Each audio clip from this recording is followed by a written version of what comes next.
rank where the view is nothing less than phenomenal. For how I express and project from my abdominal. The only view better, both my daddy and my mama know.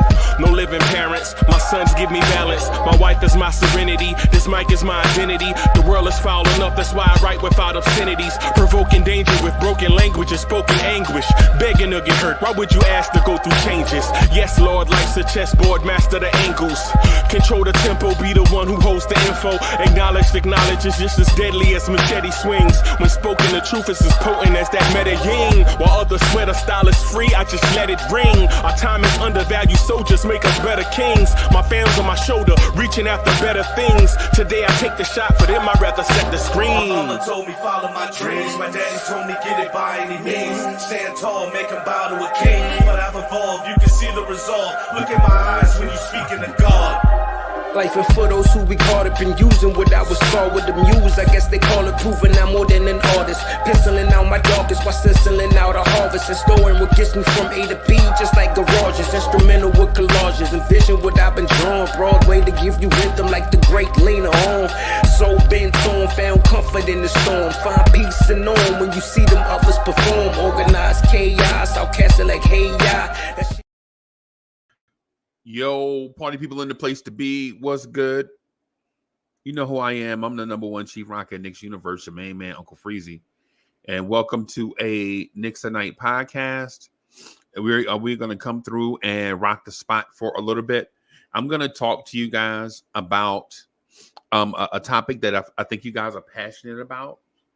You guys want to know, you guys legit want to know if the Knicks are done making moves, if the Knicks front office are done making significant moves. And so I'm going to speak to that tonight.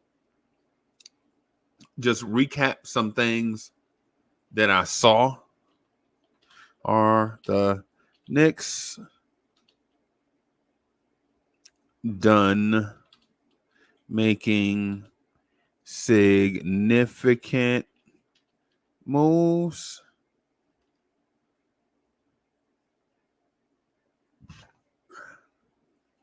Like, share,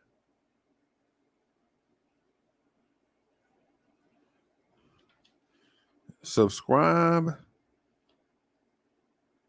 and join, or not join, but join by becoming a member of this channel. All right, so let me save that. I'm hoping all the spelling is right on this. Add. Are the Knicks done making significant moves? Like, share, subscribe, and join by becoming a member of this channel. Okay, absolutely. That's exactly what I want.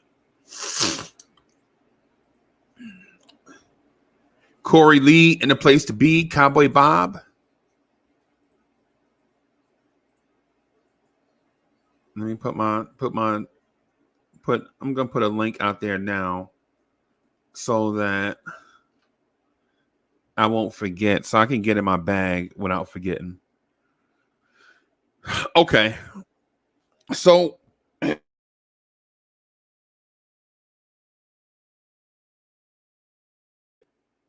here we are. Are the Knicks done making significant moves? A lot Wise is in the building. Salute.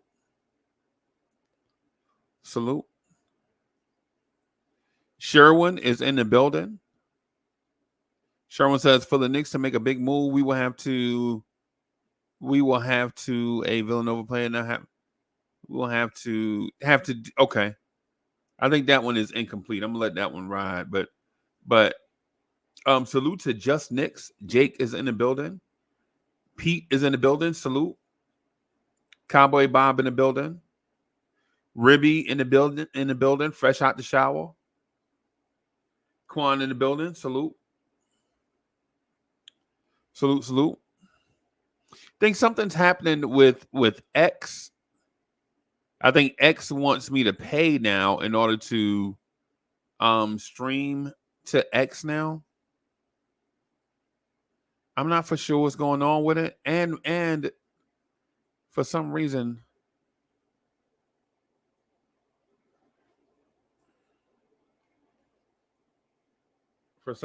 X is weird all of a sudden. So I'm gonna have to redo my X thing. Let me remove that one and then add a new X link. What's going on with X? Something went wrong. Try reloading. I'm not for sure what's going on with X, everybody. So if you're watching, if you usually watch on X, but you're watching on YouTube, man, something's going on with it. I'm not for sure. I don't want to speculate or whatever, but I'll look into it. It's probably just something glitchy.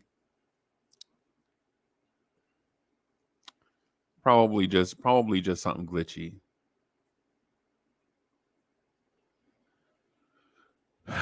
Let me start here by saying, yo, Will Salkin in the building. Okay, Will Salkin, RC Creative in the building. Hey, RC, man, I enjoy your videos, bro. No lie.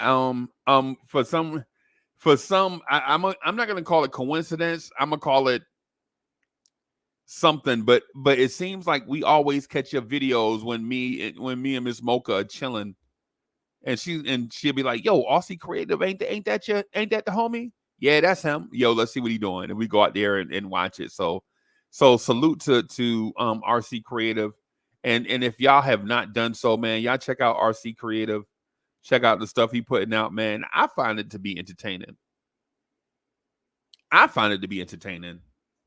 You know. And I know it's always like different strokes for different folks, but I find it to be entertaining, man. RC, keep doing your thing, bro.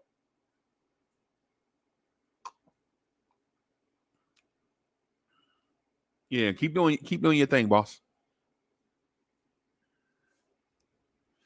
I want to start with an odd place.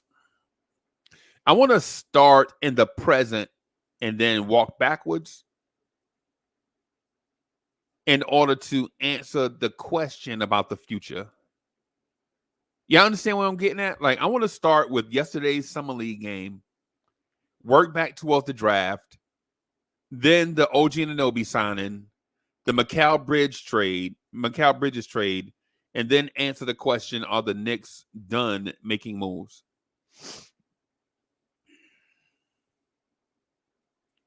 Nah, bro. Hey, yeah, nah, bro. We appreciate. Nah, man. Nah, bro. Nah, man. Take your flowers, bro. Take your flowers. My only knock is that we don't get enough content. Take your flowers, bro. My only critique is we don't get enough content, bro. We gotta get more. You know what I'm saying? Yeah.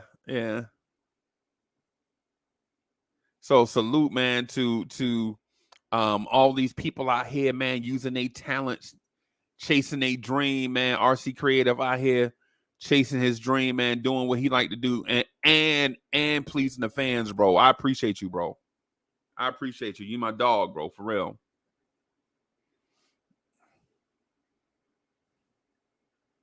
HRM. Bim. That's mad disrespectful to the Pistons. But nah, I get the joke. I get the joke though. I get the joke. But yesterday, or let me restate. So I watched a lot of Knicks content creators, and sometimes I feel as if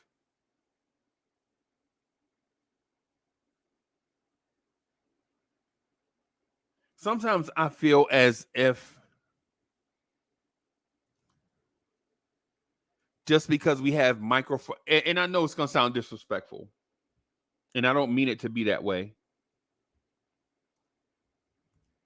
but sometimes I feel people are obligated to say something even if it's just anything. And so I got the vibe that people were down on Pacom Dadier. And I got the vibe that people don't like Rokas Jokibitis. And I got the vibe that people are really down on Tyler Kolik's defense. JJP in the place to be, NYC. Salute. Ivory 10 in the building. Drip More is in the building. Salute. Keeping us fresh.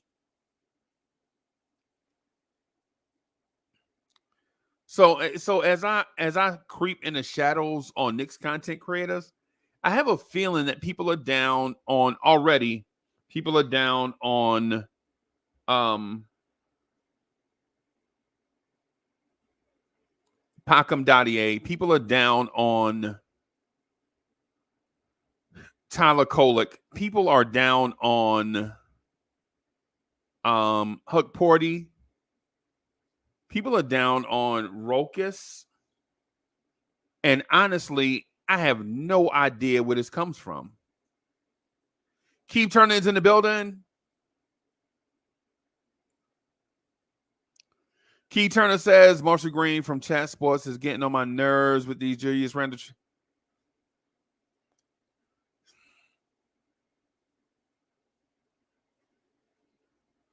Salute Marshall Green. Salute. People have different opinions, bro. People have different feelings about stuff. I don't think it's an impulsive thing. I think and people have different perspectives. People have different perspectives.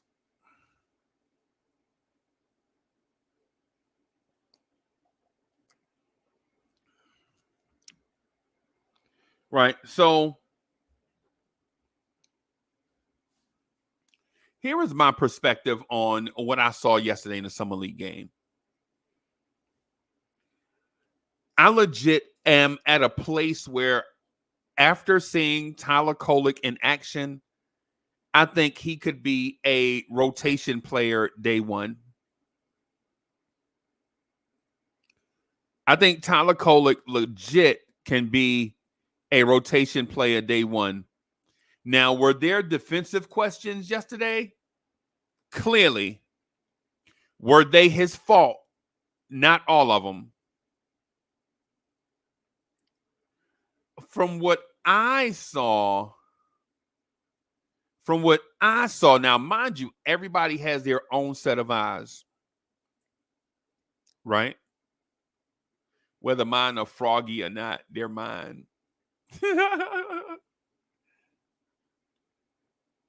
From what I saw, yeah, y'all hit those emojis. Y'all listen to what Fritz Alcindor said. Y'all listen to Fritz. From what I saw,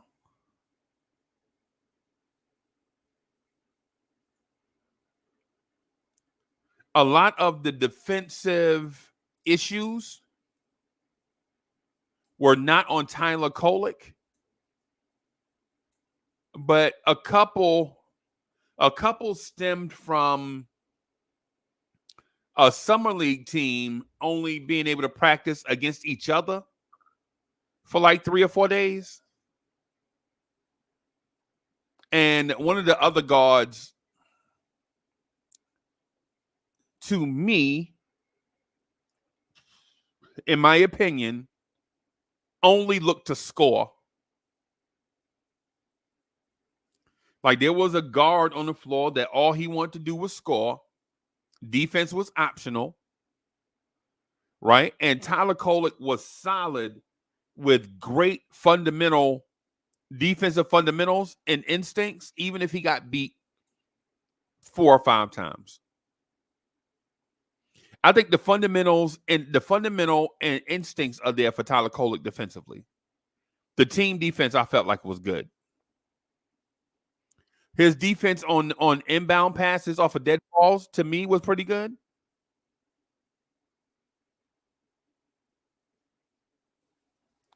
Mess with it, man. I'm doing okay. I had my aunt over for the weekend. But do I think the Knicks are done making moves? I don't know yet, to be honest. The question is I should have put significant moves in the title. Are the Knicks finished making significant moves is what I'm asking. Well, as far as I'm concerned, no. We still need a reliable number 2 big man if Mitch goes down again, which he probably will in the regular when we get to October. Okay, so I'm gonna redo the. That's probably the only sufficient move I think the Knicks have left to make. Okay, all right. All right. Hey, Fritz, I saw you, bro. I just need to I'm changing something real quick. So, all right. All right. So it's not going to let me change it. All right. I'll change it on YouTube. All right. So yesterday, so Tyler Kolik's defense to me looked NBA playable. It looks NBA playable right now. Fritz Alcindor is in the building from the NBA Economy Show on YouTube. Salute, Hey, Fritz. How you doing, man? Oh, I'm doing all right. Yeah, man. See, you've been busy, bro. Yeah, pretty busy. Yeah, man. Salute, Scott. Scott is in the building. So Fritz, I wanna get to a thing, man. I talked to IKBM Dre earlier, and I want to give you and Dre y'all flowers about being right, but I wanna build up to a certain thing so you'll understand why my course correction was slow and sudden at the same time. Okay. Right. So I'm gonna speak to the rookies first, and then I'm gonna point out to the fact where I think you and IKBM Dre were right. You cool with that? Yeah, that's great. Yep. Yeah. And the way I have to do it in this way because we live in a soundbite era, right? Like if I say like one thing, people will take like the 13 or 14 words that I said and turn it into a filibuster on the internet, right? So I think Tyler Kolik's passing with both hands is very good. The left-handed pass he threw to the corner for 3 hit the shooter right in the shooter pocket, and the shooter knocked down a 3. That's next level. He did that from the middle of the floor after the screen.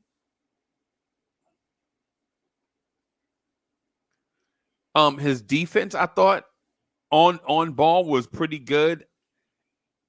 Understanding that there are going to be some bumps in the road when a college player plays against veteran summer leaguers and veteran G leaguers and veteran professional basketball players, basically. I think there's going to be some element of the learning curve. And I'm trying to be positive about Dwayne Washington's defense, but I'm struggling finding the right words for the way his defense looked yesterday, especially from a 25-year-old that's a veteran of these type circuits, the G League, Summer League, all of that. You would think his defensive. He should be more dominant since he's 25 playing against 18 and 19-year-olds defensively. I didn't see that. I think Tyler Kolik took the brunt of a lot of that. I think Rokas Jokubaitis took the brunt of a lot of that also. Did you see the same thing yesterday? Did you see a polished rotational player in Tyler Kolek? You could. What I could tell, I think he's definitely gonna get there. I don't think I'd ever like trust someone like day one. Right. But you can. I think you could look at him and say, hey, at some point this season, he'll be in the rotation. Okay. What do you think, Mets? I have to agree. Kolek does need a little bit of improvement on his defensive end. And before he was, for what I did see the highlight reel, what he gave us Saturday against Charlotte was playable.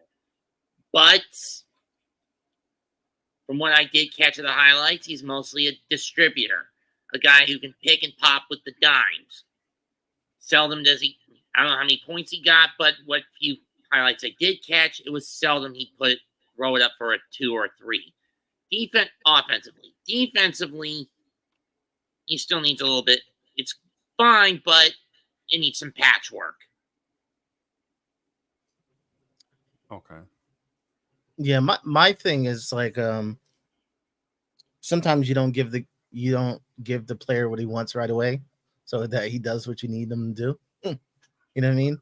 If you say it's okay day one, he's never gonna improve. Like just for some players, he could be one of those players who can go into camp and he's right, but like I don't think the trust would be there. I don't think you're in a situation where you won't make a move because Tyler got you. You know what I mean? So Okay. I think they're gonna get a little bit of point guard help still, even though Kolek looked like eventually he'll get it. Okay. Okay. I from what I saw in one game, right? And we watched the whole game on playback TV, right? From what I saw, the defensive fundamentals are there, right? From what I saw, he did the fundamental stuff correctly, right? Like he recognized what the opposing team wanted to do. I think he also had the lateral quickness and movement to stay in front of and redirect the ball handlers and challenge the offense. I think when he saw player alignment, I think he knew what was going on. Like for instance, when I think we were down about 8. I think we were down about 8 or 9 or something, and Charlotte lined up with a ball handler out of bounds. So they had a ball handler out of bounds, and they lined up 4 across the free throw line.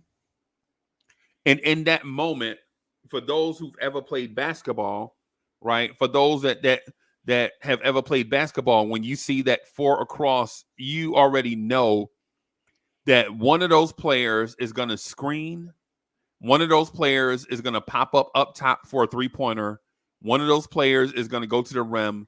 And the last one left is going to be the outlet for the for the inbounder. He's going to come towards he's going to count and then move towards the inbounder as the last resort on the inbound play. Tyler Kolek saw that, right? Went with his guy as his guy curled around, to curl around the front. He stayed with his guy, but as the other guy popped to the top of the key, he flipped his hips and stayed between both of those guys until one of his teammates got the guy that was curling, and he switched and went out to the top of the guy at the top of the key. And that's basketball instincts, right? Like for guys that haven't played or whatever, like that just look at like Rel is in the building. Salute to my guy Rel. We Talk Mavs is in the building. Salute. Salute to my guy Rel in the building, man. Make sure y'all check out. Yo, Rel, y'all snuck in a cause we geek yesterday, bro, and I ain't appreciate that. I have to watch it on replay now, Rel. Thank you. You know, I like to watch those live, but thank you. salute to my guy Rel. Right. And if you enjoy NBA content, make sure you check out We Talk Mavs on YouTube and on Playback TV. Check them out on social media and everything. So, but here's the thing. Here's the thing, though, Fritz, on that thought, right? On that thought, normally a rookie would have just followed that guy, and you would have had two guys chasing the dummy, and well, not dummy, but chasing the what do you call it when somebody is not going to be in the play, but you decoy, yeah. A rookie probably would have chased the decoy, and they would have left a 3-point shooter wide open at the top of the key for a wide open three. But Tyler went with the guy, split the difference, saw his guy go, and then returned to the top of the key. So everybody then was covered.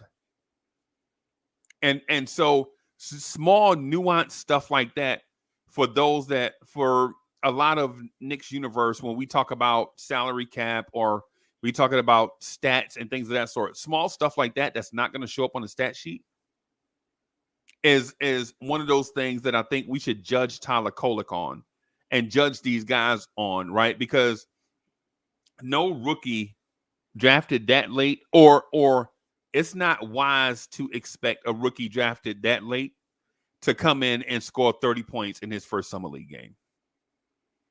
Right. But if they can do the basic stuff like that at that level, right, then you know they have the mental awareness to at least be a break glass in case of emergency rotation player if the starting five goes out roller skating and everybody comes back with a broken wrist. You know what I mean? Yeah. Mhm. Yeah. I think he'll get there. Like, it was a great first game. Yeah.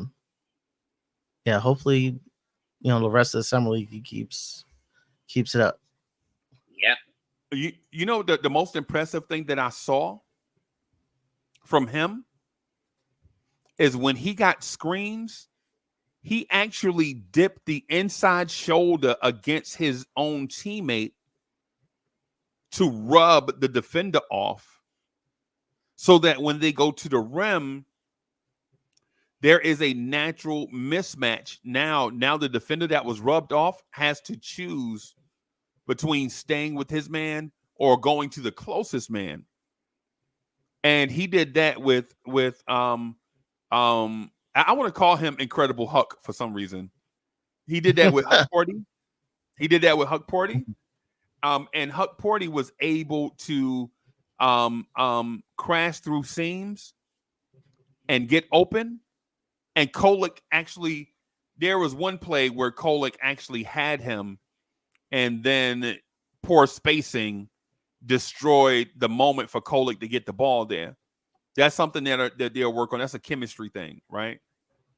That's a chemistry. That's a chemistry and IQ thing. I think Huck Porty and Kolek showed me yesterday that they're legit NBA players because both could read and understand the game at the same time and know how to execute in a half-court offense. Now,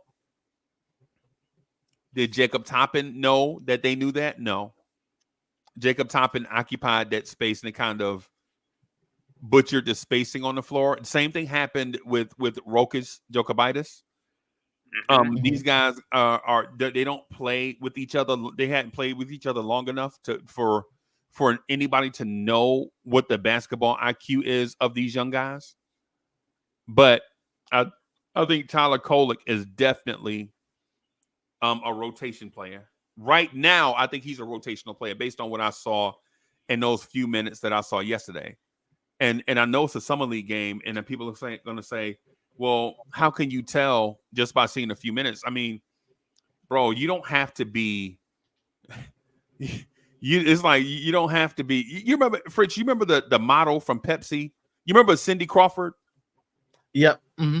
You don't have to see her 100 times to understand she's beautiful, right? You can see her on site and be like, hey, you know what? She looked good. You know what I'm saying? So when I saw Tyler Kolek do a few of those things yesterday, I was like, you know what? yeah, he's legit an NBA player. And the same thing with Huck Porty, the way that he created spacing by crashing to the rim after the screen, after he rolled to the rim after the screen. Like for instance, he set a screen at the bottom of our screen. You know how you watch TV or whatever, it's like at the bottom of your screen, Kolek comes around, right? So instead of Huck Porty, right? Imagine if he's facing you, right? Instead of him staying facing you and going around the other side where a defender can be in the middle, he reverse pivoted, right? Turned his body the opposite way and then cut to the rim where he created a space right there between him and Kolek where the guy at the rim had to make a choice who to defend, he or Tyler Kolek. Well, Kolek had already made up in his mind that he was going to pass the ball to Huck Porty, and Huck Porty got it. They collapsed on him. Huck Porty kicked it out or whatever. But the mere fact that Huck Porty was available on that, no slight on Mitch Robinson. If that was Mitch would have just ran around the other way, took himself out to play. If that was Jericho Sims would have just ran around the other way and would have taken himself out of the play. There'd been no lob threat. The screen would have been for nothing. The defense wouldn't have had to collapse, and the defense basically would have reset.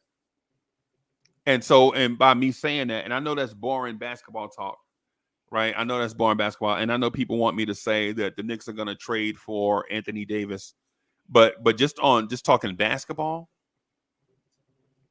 I think these guys' IQ are really high, and I think that may be what the Knicks front office. I think that's what the Knicks front office is targeting, bro. I think they're targeting high IQ, smart basketball players. Mm-hmm. Yep.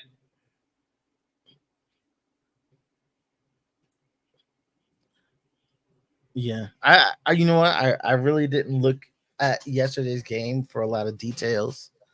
I usually just looked at how comfortable they look, size. Like Dadier, that's a big dude. Right, that's a big dude, bro. Bro. You know what the two things that impressed me about him yesterday? Mm-hmm. His defense of Brandon Miller. Mm-hmm. Right? Brandon Miller got him about 3 times, man, but the defense though on him was impeccable in my mind. Right? Mm-hmm. The defense was impeccable, right?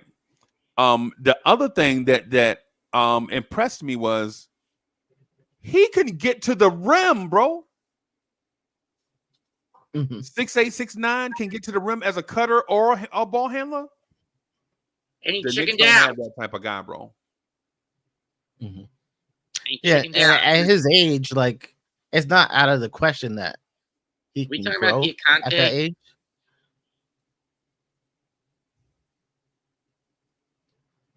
I'm sorry, Fritz, I didn't hear you. No, I said at his age, it's not out of the question that he's done growing like at his age, like as big as he is. So because when I see him, like you mean height wise, like height wise and size, both ways. So you mean just getting a bigger human being in general? Just a bigger human being in general, like. Right.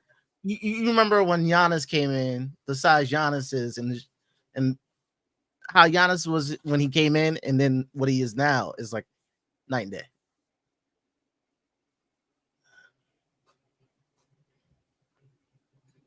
So I think he may be I don't think he's someone they want to probably keep that size, but he'll probably have to get bigger.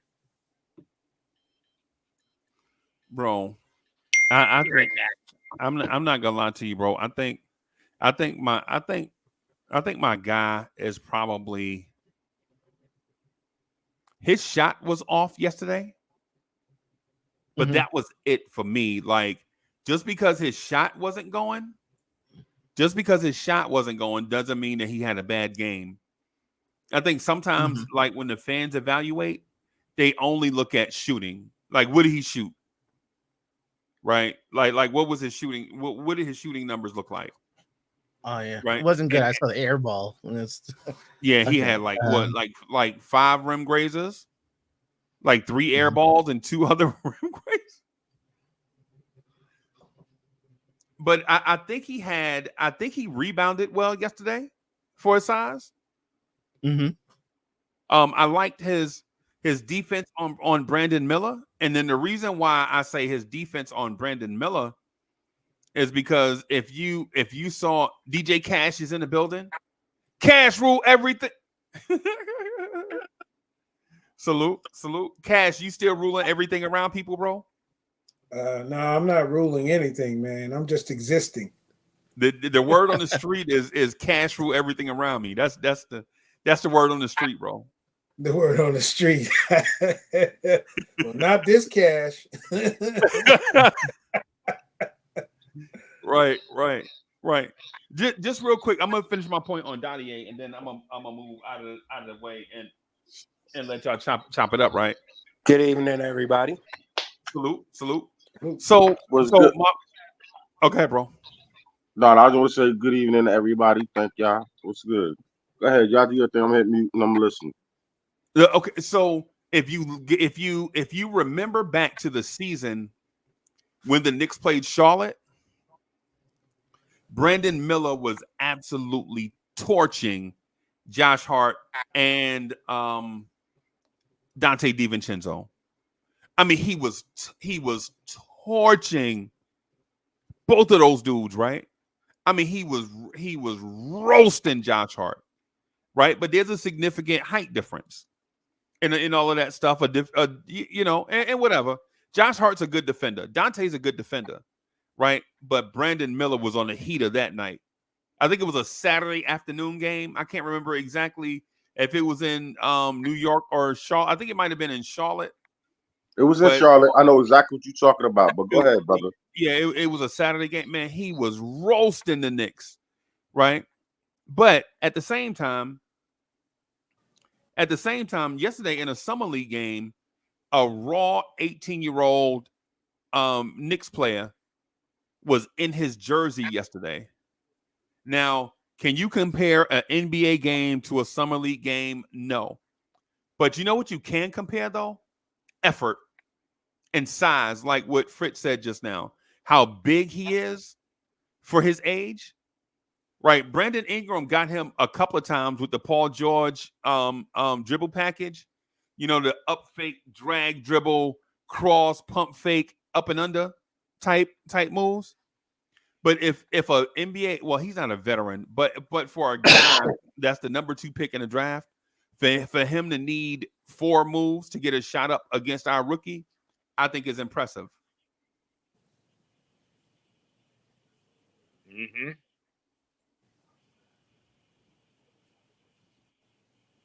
Oh, okay. You giving us the floor. But yeah, I agree. His defense, where I remember we were watching it, and I remember when we were watching it, Unc, and you were bringing out the plays, and you saw how he knocked out the ball out of bounds, how he was covering the backcourt. He was constantly moving in rotation. I was impressed with it. I really liked his defense and the fact that he wasn't scared. He missed shots. He kept attacking. He kept going. He kept trying to work through it. Not too many guys, especially at 18, do that. So for me, he showed me a lot of promise.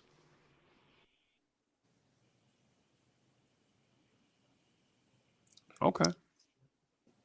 And to back him up, you know what I'm saying? And I didn't mention it this morning when I was on, but yeah, the effort, I agree.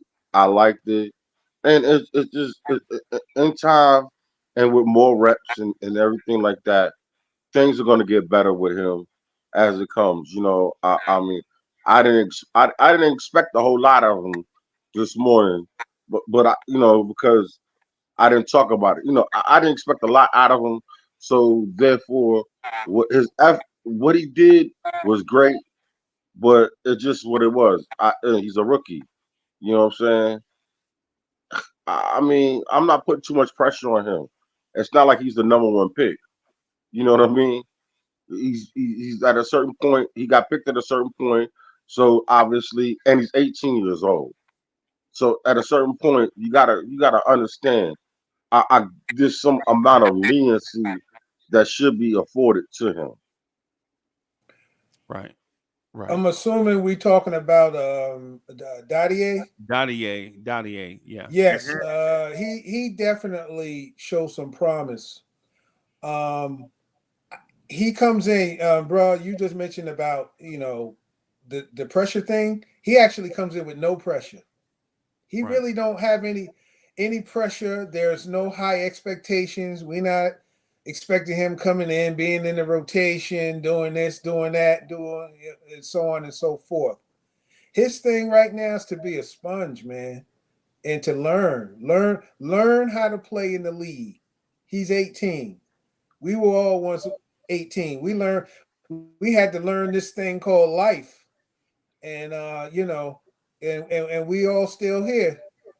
We started at the bottom and now we all here. But Right. he definitely shows some promise. In terms of his size, yeah, he's like I heard he's a legit like 6'9". I Yeah. mean, if that's true, that's great. And then his teachers that he has. Look who's teaching him. So I definitely he has a very high upside right now, and he's definitely in a good place. So give him time, man. Again, he's 18, man. He's still a kid. He's still wet behind the ears. But with the teachers that he has, and as he learned how to play the league, oh he's good. He'll be good.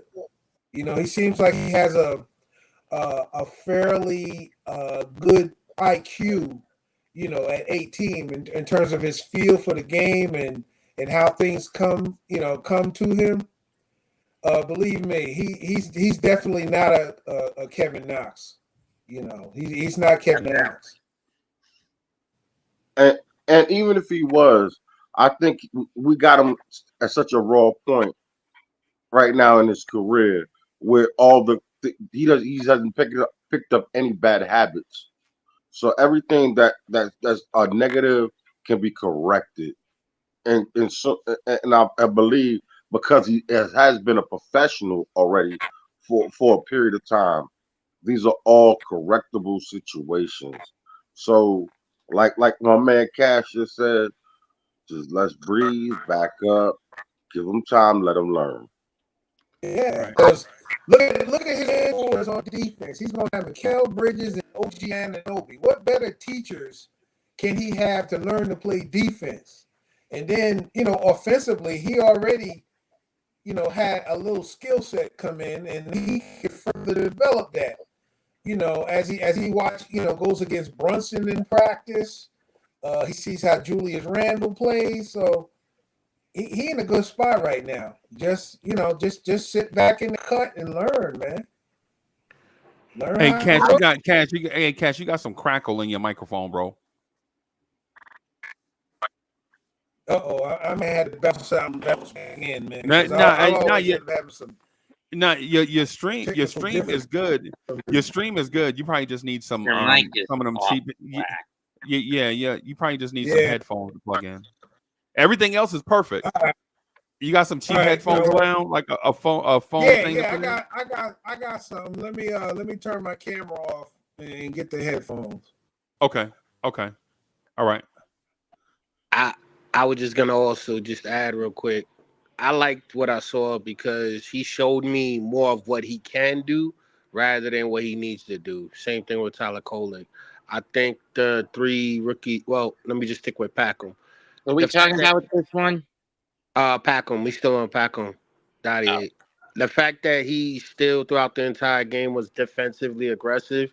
He knew when to switch. He knew when to pick up. I was surprised. I also even noticed him dropping back and helping out on rebounds as well and boxing out and getting into the transition. So for me, all three of the guys that we got that played showed more of what they are gonna bring to this team, and they just need to be polished. I think that I think we got something here, man. We just need to be patient. But Packham, I think, Unc, you were right. We got him as a steal. his young age and his development is gonna be something that we probably never seen in the Knicks organization. The fact that he's 6'9" and the fact his offense and his defense is already there at 18 is making me be proud of the front office. My question is it going to be a case of big fish, small pond being thrown into a big ocean? I think Matt, you're over analyzing it. You know what I'm saying? And just I'm not gonna say you're being a pessimist, but I was just Just saying, being a like, you realist. can't. I understand, but your realism doesn't have to add water and get instant reaction to what you may expecting. The man has been picked at what, the 24th, 28th pick. It's for a 25th. reason. Well, it doesn't matter. Even that far back in the draft, that means that these are kids who have first round talent.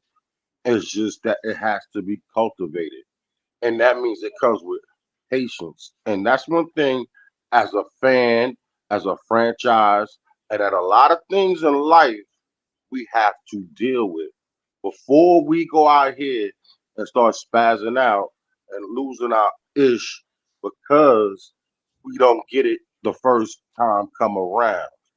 So just, what I'm saying, I say this and I say this to be friendly and nice and kind. Tranquilo, take it easy. Look, he's 18 years old. You know what I mean? And that's just what it is. Yeah. I'm not spazzing out, bro. It's about perspective. Understanding that the top 10, the top 12 players in the rotation are probably already set. And these guys are probably not gonna even crack the rotation, especially not initially. These guys are just showing that they actually belong and have earned roster spots. Right. Somebody like legit, if you just look at the box score alone, it looks like Dwayne Washington Jr. was our best player yesterday. Right. But that's not the case. He just took and made the most shots. Right. He just took and made the most shots. Right. If you look at other things in the game, like his defense on Charlotte's other guard, that was lacking, and that showed a hole in the Knicks backcourt defense. Right. And Tyler Kolek is a part of that. Rokas Jokovitis is a part of that. Right. Because a backcourt is a group, it's not one person. So the backcourt defense did look a little bit unnerving at times, but I think it's because Dwayne Washington Jr. yesterday was trying to get his, right? And if you're a Knicks fan, you're excited to know at least Dwayne Washington Jr. can score. At the same time, some of us wanted to feature the kids a little more. But you can't just throw a bunch of kids out there. You need a veteran out there with those kids to kind of buoy them and keep them in the moment. So Perfectly well said. Yeah, I really like, because up to this point, we've only had highlights, and he's showing he could shoot. When he came into the game, he didn't become into a shooter. Like, oh, I'm just gonna lay back and I'm just gonna shoot because I'm scared to get in the lane. He got in there. You know what I mean? He wasn't very successful, but at least he was playing his game. He didn't change up. He didn't change it. Because when I'm watching just highlights, I'm thinking, oh, if he's in a softer league, when he get in the NBA, all he's gonna do is line up from the outside. Yeah, he'll be Davis Bertans basically. Yeah, that's what I did want to say. Yeah, right. But also, that's not who he is though. But let's put some context in this whole little this first game of G League. These cats ain't been together, but maybe if 5 days. You know what I'm saying? Remember, we were like the last ones to really put up the lineup for our G League team. So that means, like I said this morning, we pretty much threw an AAU team together, and we meshing talent, and then we're filling it out as we go. You understand what I'm saying? So it's not like they've been together. Charlotte already played together, what, a game or two or three. So we can't expect people to just jump over the moon right now. So just Hey, Fritz, breathe. and Fritz, you know what else people didn't take into it when they were doing the evaluation? You know what else they didn't take Mhm. into account? That that Oh, what's that that? sh- that Charlotte's summer league team was 3-0 when they Yeah. came into this game. They were 3-0 when they came into this game, right? My bad. I forgot. I forgot And, to mention that. My bad and though. and not 3-0 in a sense where they're a juggernaut, but 3-0 in a sense that they had already been playing together and they were gelling already by the time they played the Knicks. Right. Mhm. And the other thing about Dadier too that I want people to take into account, the spacing at the beginning of yesterday's game, for those who actually watched the game, right? For those that watched the game, you saw the spacing was terrible initially, right? And Tyler Kolek was the guard that spaced the floor. He and Rokas. Now Rokas looked bad initially in poor spacing, right? I think he had like four live ball turnovers early. He looked terrible early on, right? But it's because the spacing was terrible. You can tell some of the guys that played together knew what each other were going to do, and then you put in these new guys to come in and play with them, and they were not all playing on a string. Like you saw guys screening for each other on top of where the ball handler was, and Tyler Kolek only needed a screen from Huck Porty in order to get in the lane. So when you're double screening at a point where you only want one defender, if you're double screening, now you're bringing two defenders into the path that Tyler Kolek wants to get into, and now Huck Porty can't roll to the lane unaccosted because there are two defenders there, right? And then now Tyler Kolek doesn't have vision to throw a pass to an open guy over the top because it's like you ever try to put up a fly trap? Anybody in Yeah. here ever try to put up a fly trap and you know how you get stuck Facts on your arm and then now on your finger or the yeah and wall or yeah whatever the case. No matter where the hell you hanging it from, or get yeah caught up if you put it too close to the fan, it get caught up in the damn fan. that's what was happening yesterday. Like instead of us like spacing the floor, instead of us spacing the floor with trusted shooters, we had guys that were scorers only screening so that they can get open and get shots, as opposed to five players playing together on a cohesive offensive unit. If y'all feel me, that's the reason why. Fritz, did you come through for Playback TV yesterday? Oh no, I didn't see it. No. Oh, okay. So I was distracted by other things, so I didn't hop into playback yesterday. yeah, okay. So yesterday when we were watching Playback TV, while it was going on, Cowboy Bob was there, and we were kind of trying to we were talking about a million different things while it was going on, and I was trying to point out to Cowboy Bob and others that the spacing looked terrible. Right? Don't look at Rokas Jokovitis throwing the ball away and thinking it was all on Rokas. Now, statistically, it's Rokas' fault because he's the last one to touch it. Right? But when you have like four guys loaded up on one side of the floor, and then when he tries to go back to the other side of the floor, it's three guys, three of your own players. They're moving with you over there, like trying to screen. It's bad, bro. That's not point guard. That's not guard friendly. So if you look at the box score and look at the turnovers, it's going to look like, oh my God, Rokas was terrible yesterday. Nah, man, the spacing was terrible yesterday, bro. And you can't fault them because that's the first organized time that they played together. Ain't that the truth? Well, keep in mind too, for summer league, they may be together a week, maybe two. You're getting a bunch of guys who really haven't played together, so obviously they haven't developed any chemistry or continuity. And then sometimes that falls on the coach too. Right. So hopefully we'll see some improvement, for the next game and subsequent games going forward. so that these guys can really show their skill level. Well, I Cash. Hold on a second, real quick. Cash, they got 2 days off. Today, tomorrow, and so Tuesday, there should be a better product out there. They should be somewhat more familiar with each other. I'm not gonna say a lot, but somewhat more familiar. So Right. it is what it is with that, though.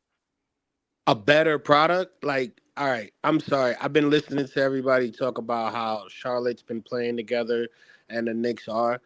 The fact that these guys, regardless of what the situation was, they came out, played good defense. They struggled in the first quarter, made the adjustments, and even down to the last 11 seconds when that defensive stop that they had, these guys were showing a lot of promise on the defensive end to where I feel like the product is good. We just got to see it fully develop. That's all it is, because if these guys got together, Charlotte already played 3 games together. They got Brandon Miller, who played a year. They had all these things going well for them, and we only lost by 7. I know Yeah, it's a summer league game. that's what Corey Lee said, but you just said it in more words. Oh, my fault, Thank Corey Lee. you. I'm just saying, like, Thank you.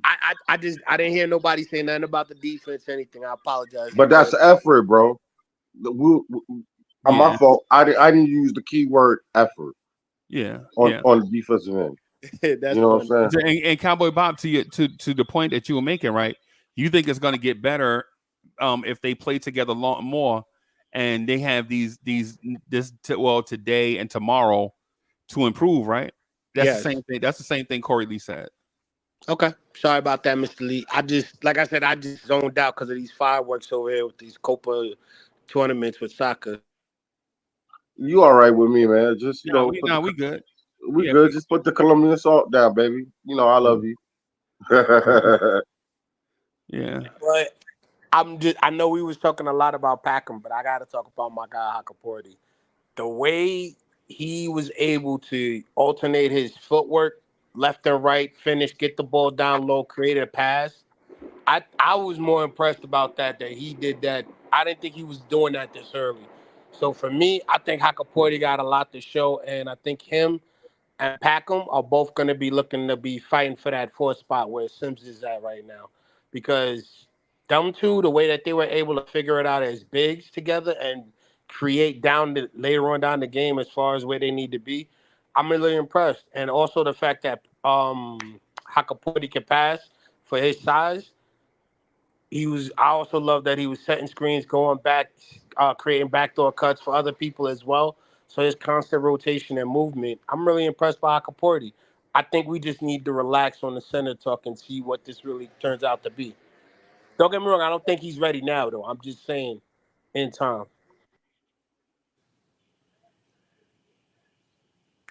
Yeah, he did show promise, and I know from watching film on him, he has excellent footwork. I want to see him as he is goes through the tip system. Shore up his defense, and if he can do that, he could definitely have a spot at some point in the future in the rotation. But just as you said, no, he's not. He's definitely not ready right now. But he definitely shows, some promise for, possibly being in the rotation for the future. And also the guy that Unc brought up, number 17, got a block, and the way he was getting back and forth, blood on his jersey in the summer league game, I Oh was no, I like, wasn't. No, I wasn't. I wasn't talking about 17. no, the guy that was You, on the list. you talking about No, Been 17. skipping? Right, 17 is not the dude. So you talking about Ball, Oh BA no, yeah, you're right. Ball is 17. The gentleman, the center, I think the center you were talking about, I can never say his name right. 14. Yeah, 14. yeah. 14, Mr. 14. I think him right there, I want to see more of him playing in the next game, because I think he is more fit to step in and try to fill in that role before Hakaporti could.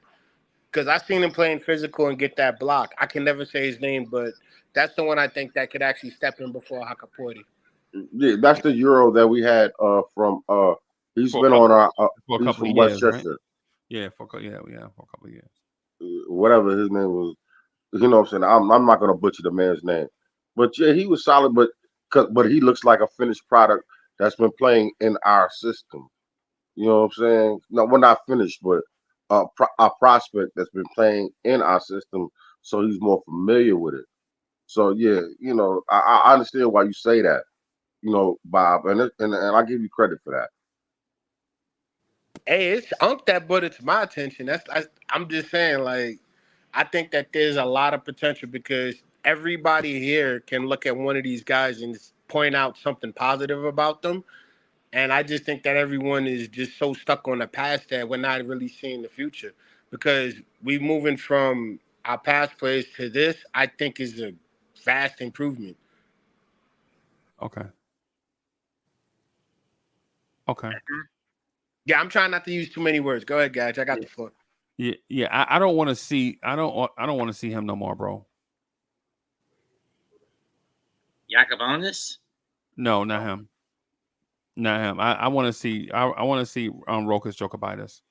I'm talking about Skipintsev, Dimitro Skipintsev. I'm gonna call him Dimitro. Okay. I don't know if I want to see him anymore. Right. And the thing about it is before yesterday's summer league game, I was okay with him. But then when I saw him yesterday versus what I saw from Huck, I think I want to see more Huck, bro.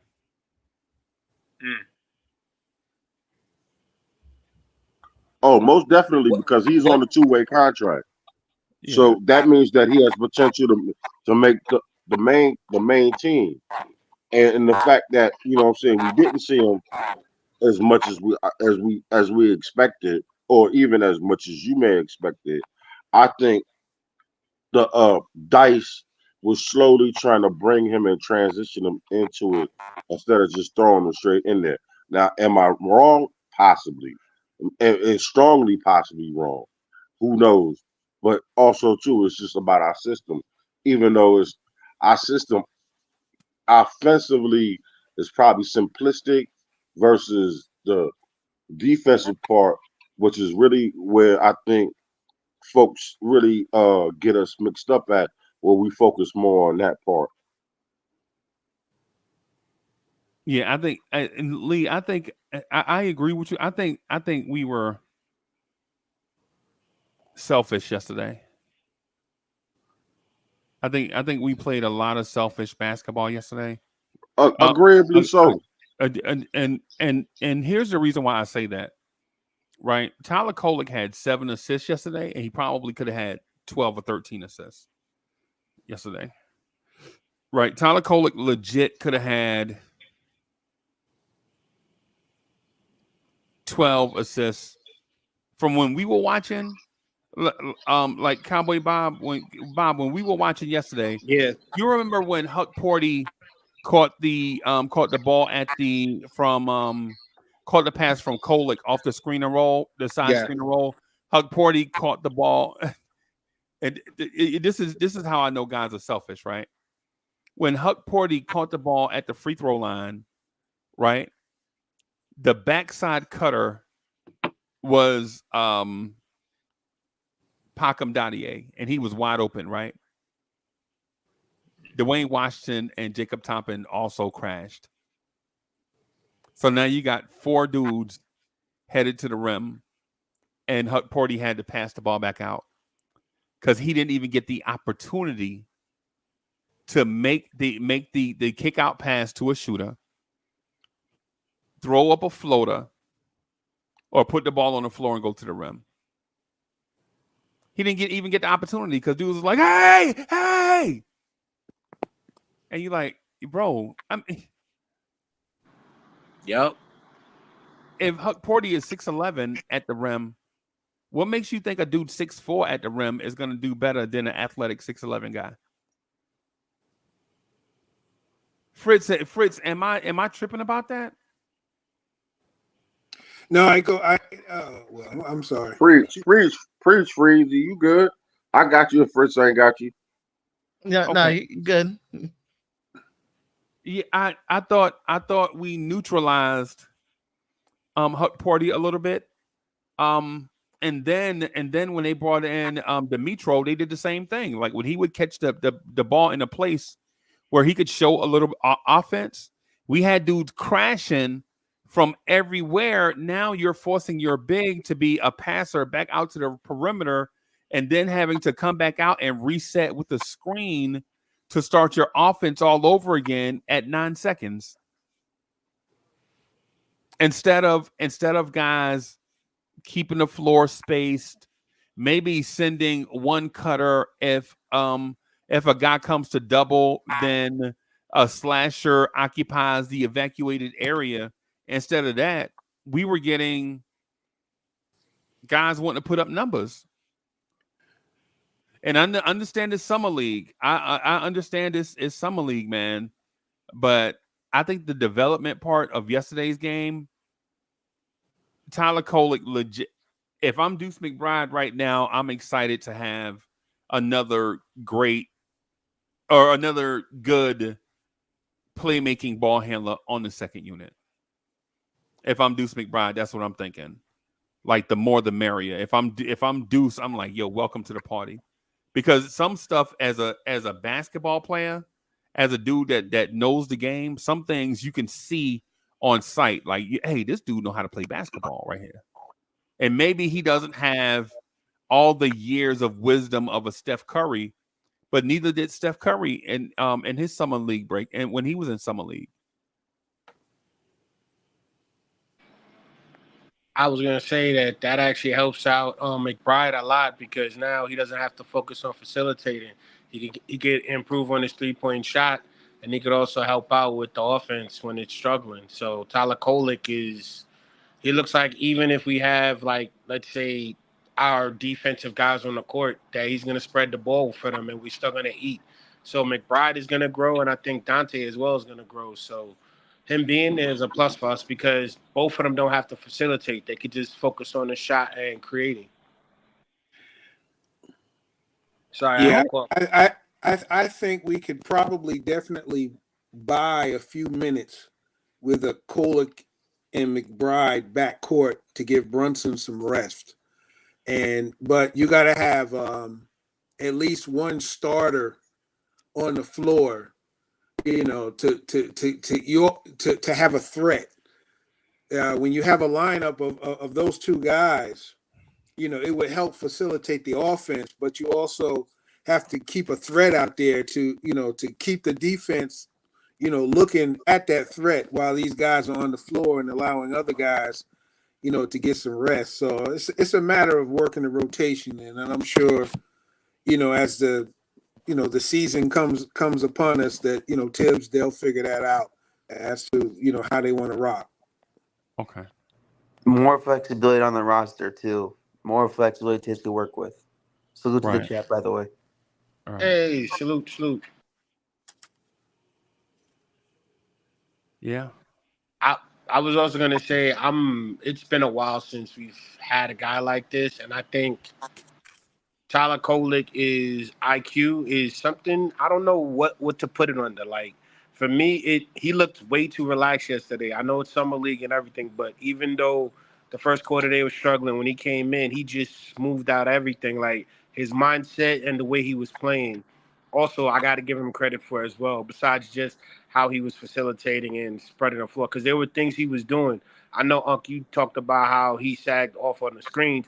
I also seen him not take the opportunity of splitting the defense. He kind of would drag back a little bit and pull and then take the screen late to create a pass for the cutter.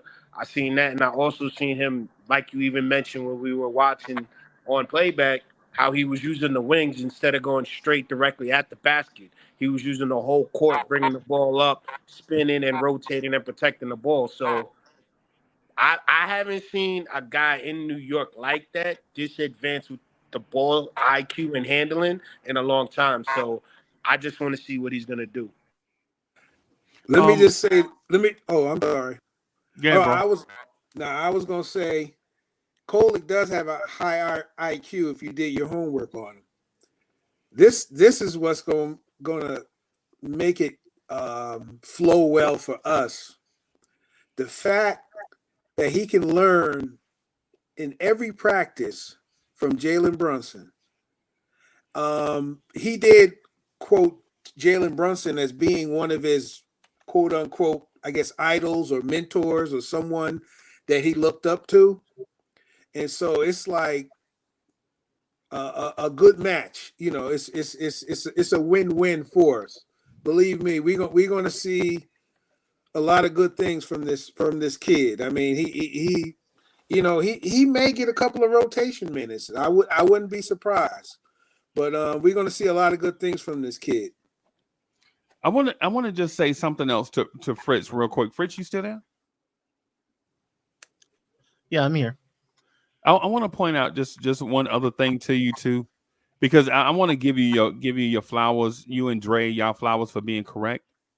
One of the things I want to point out from yesterday's game, right? Two players that played over 30 minutes, right? Dwayne Washington Jr. played 30 minutes and 46 seconds. Jacob Toppin played 32 minutes, 18 seconds, right? Right? Mm-hmm.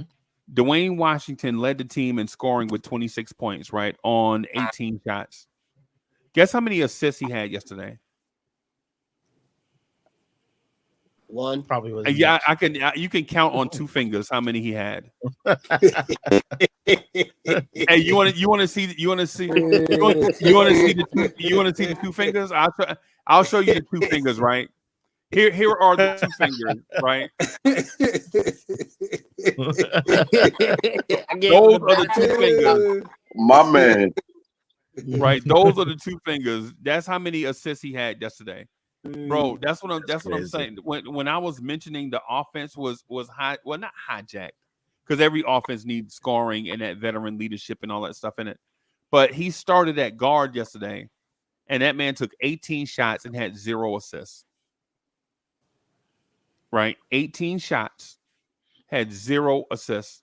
And so for those that think like, and you can think what you want, right? All I'm saying is what I saw may be different from what a lot of other people saw.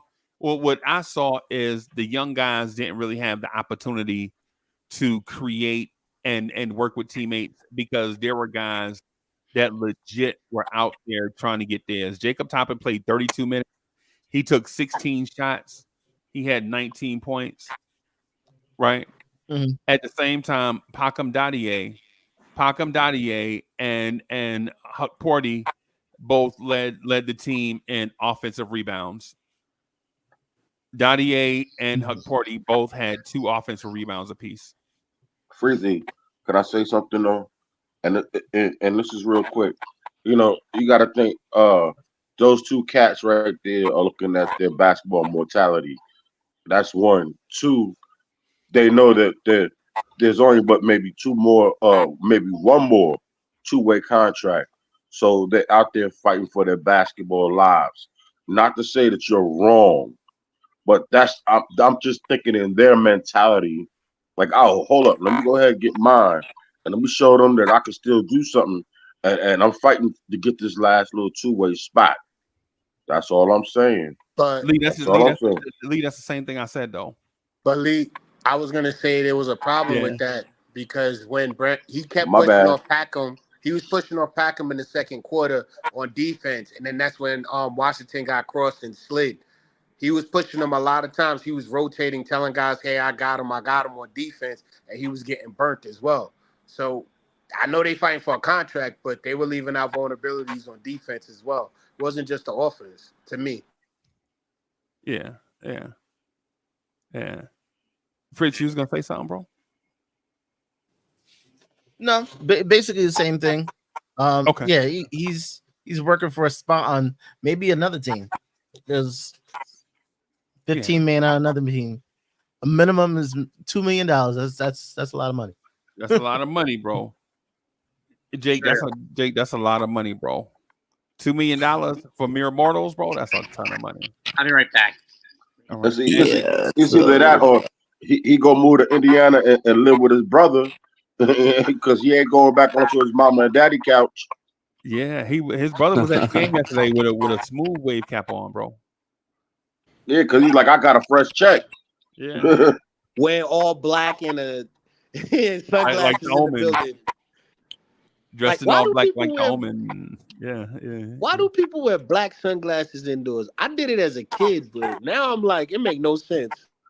Nowadays, I've seen that nowadays. I don't understand it either. Honestly, No, it's like I did it as a kid because I didn't want nobody looking at my eyes, and I did it as a joke because I used to play poker a lot as a kid, like when I was younger. But now it's like I don't see why you would need it. I'll tell you why I do it. It's because I use herbal essence to clear my mentality. So I can only speak for myself. I can't speak for them. Right. If I was Ben Simmons getting $40 million, I'd wear dark shades inside for Yeah. $40 million. Yeah. But the point that I was getting, like on with the on the floor stuff, if you know these guys, if that's what they're doing, right? If you know that's what those guys are doing, then it's hard to judge the rookies and how they fit in because you know what these other guys are doing, right? Not blaming them for wanting to stay in the league, right? Not blaming them for wanting to stay in the league, but how can you judge Rokas Jokovitis when you know that guys are not really invested in having team success, so to speak, when it's maybe more based on personal success? I kind of like Rokas Jokic, man. I want to see him play more. I feel like he could be in like a little version of Luka, bro. I like him, bro. I could see that a little bit of him though. Oh, I like him a lot as well. He's got to play more. Right. I think you'll see him play more Tuesday night. Yes, sir. Tuesday night. I believe they're going to let him start and then bring Kolek off the bench. That's what me and Waz was. Or he could put I'm just saying Rokas that's in. what me and Waz was talking about because I think that's what Dice is going to do, just to balance it out between him and as well as Kolek. Okay. Or start them two together. Let that chemistry run. Right. Yeah, because I think there was some rumor that he might sign a contract somewhere else, like another league. So they probably want to start him just to see. Start who though? Rokas. Oh, okay. Yeah, He didn't have a terrible game. Yeah, he didn't have a terrible game yesterday. It looked bad in that one spot where he kept turning the ball over, that one stitch of time, where he had turnovers back to back to back, and they had to sit him. But after that, man, he was solid. Mm-hmm. I thought it was just from the rust of playing Team USA, honestly. I mean, I'm in the whole tournament. Nah, bro. It was pretty much like how Frizzy broke it down with, you know what I'm saying, the fact that some of these cats he was out here playing was thinking about themselves, and then he's used to playing a certain way or certain style or certain system, and now he has to adjust. He has to adjust to figure out how to make them better players because if you know anything about him, if you watched anything on him on film, that young man is pretty much a pure point guard, and the fact that he waited all these years to come back to us because he knew he didn't have the wares to make it in the US. You understand what I'm saying? He'd have been a bounced around journeyman trying to figure it out. So he went back to Europe. He was like, let me get better, let me sharpen up my skills. You know what I'm saying? Now he came back and now he's in I can't think of the word, but it's like a free for all fight, and he has to stand out to show that, listen, I'm a point guard. I'm a true point guard. I can make this team better. You understand what I'm saying? You just gotta believe in me, and hopefully you can believe that I can adapt to your system. That's just, you know what I'm saying, my point.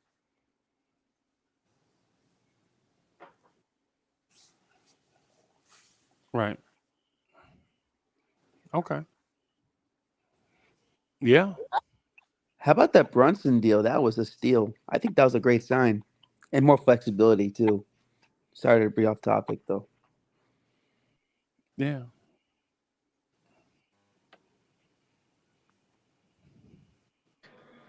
Yeah, the Brunson deal wasn't bad. I don't know if it's even what I don't know if we even were shocked by it.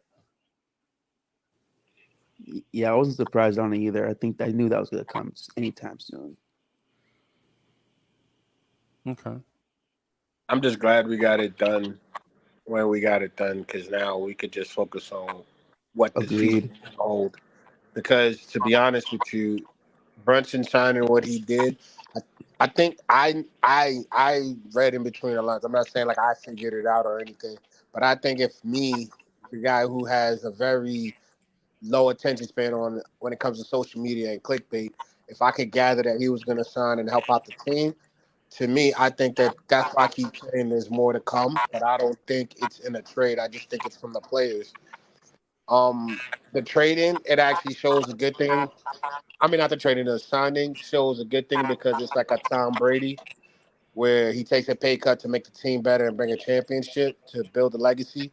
So I like it. I like that Brunson's willing to be a leader, and I'm thankful that we have him on our team. And we have a young guy like Corey Lee brought up, and everyone else was telling me Tyler Kolek looks up to him. So we have more than just him signing just a contract to say 113. He's actually here to stay. That's what I saw. Okay, yeah, and now that you said that, Bob, I want to say something because the narrative is like he took a pay cut. That man didn't take a pay cut. He took what was offered to him in front of his face.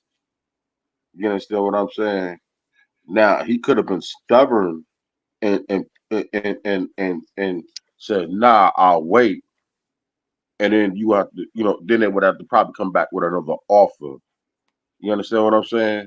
So what he did though, and not to cut you off and say that you're wrong, he made it so that the team can stay flexible and still continue to make moves, in future ventures for other players, i.e. Randall, you know what I'm saying, i.e. Bridges, i.e. anybody else who comes after him. You know what I'm saying? So, I just want to kill a narrative that's out there about the fact that he was out here and he took a pay cut because they offered him a certain price, he took the certain price. It wasn't like they offered him a hundred and 156 million. He said, "Nah, I'm gonna just take the 113." You understand what I'm saying? Right. So we need to let's get that in our minds.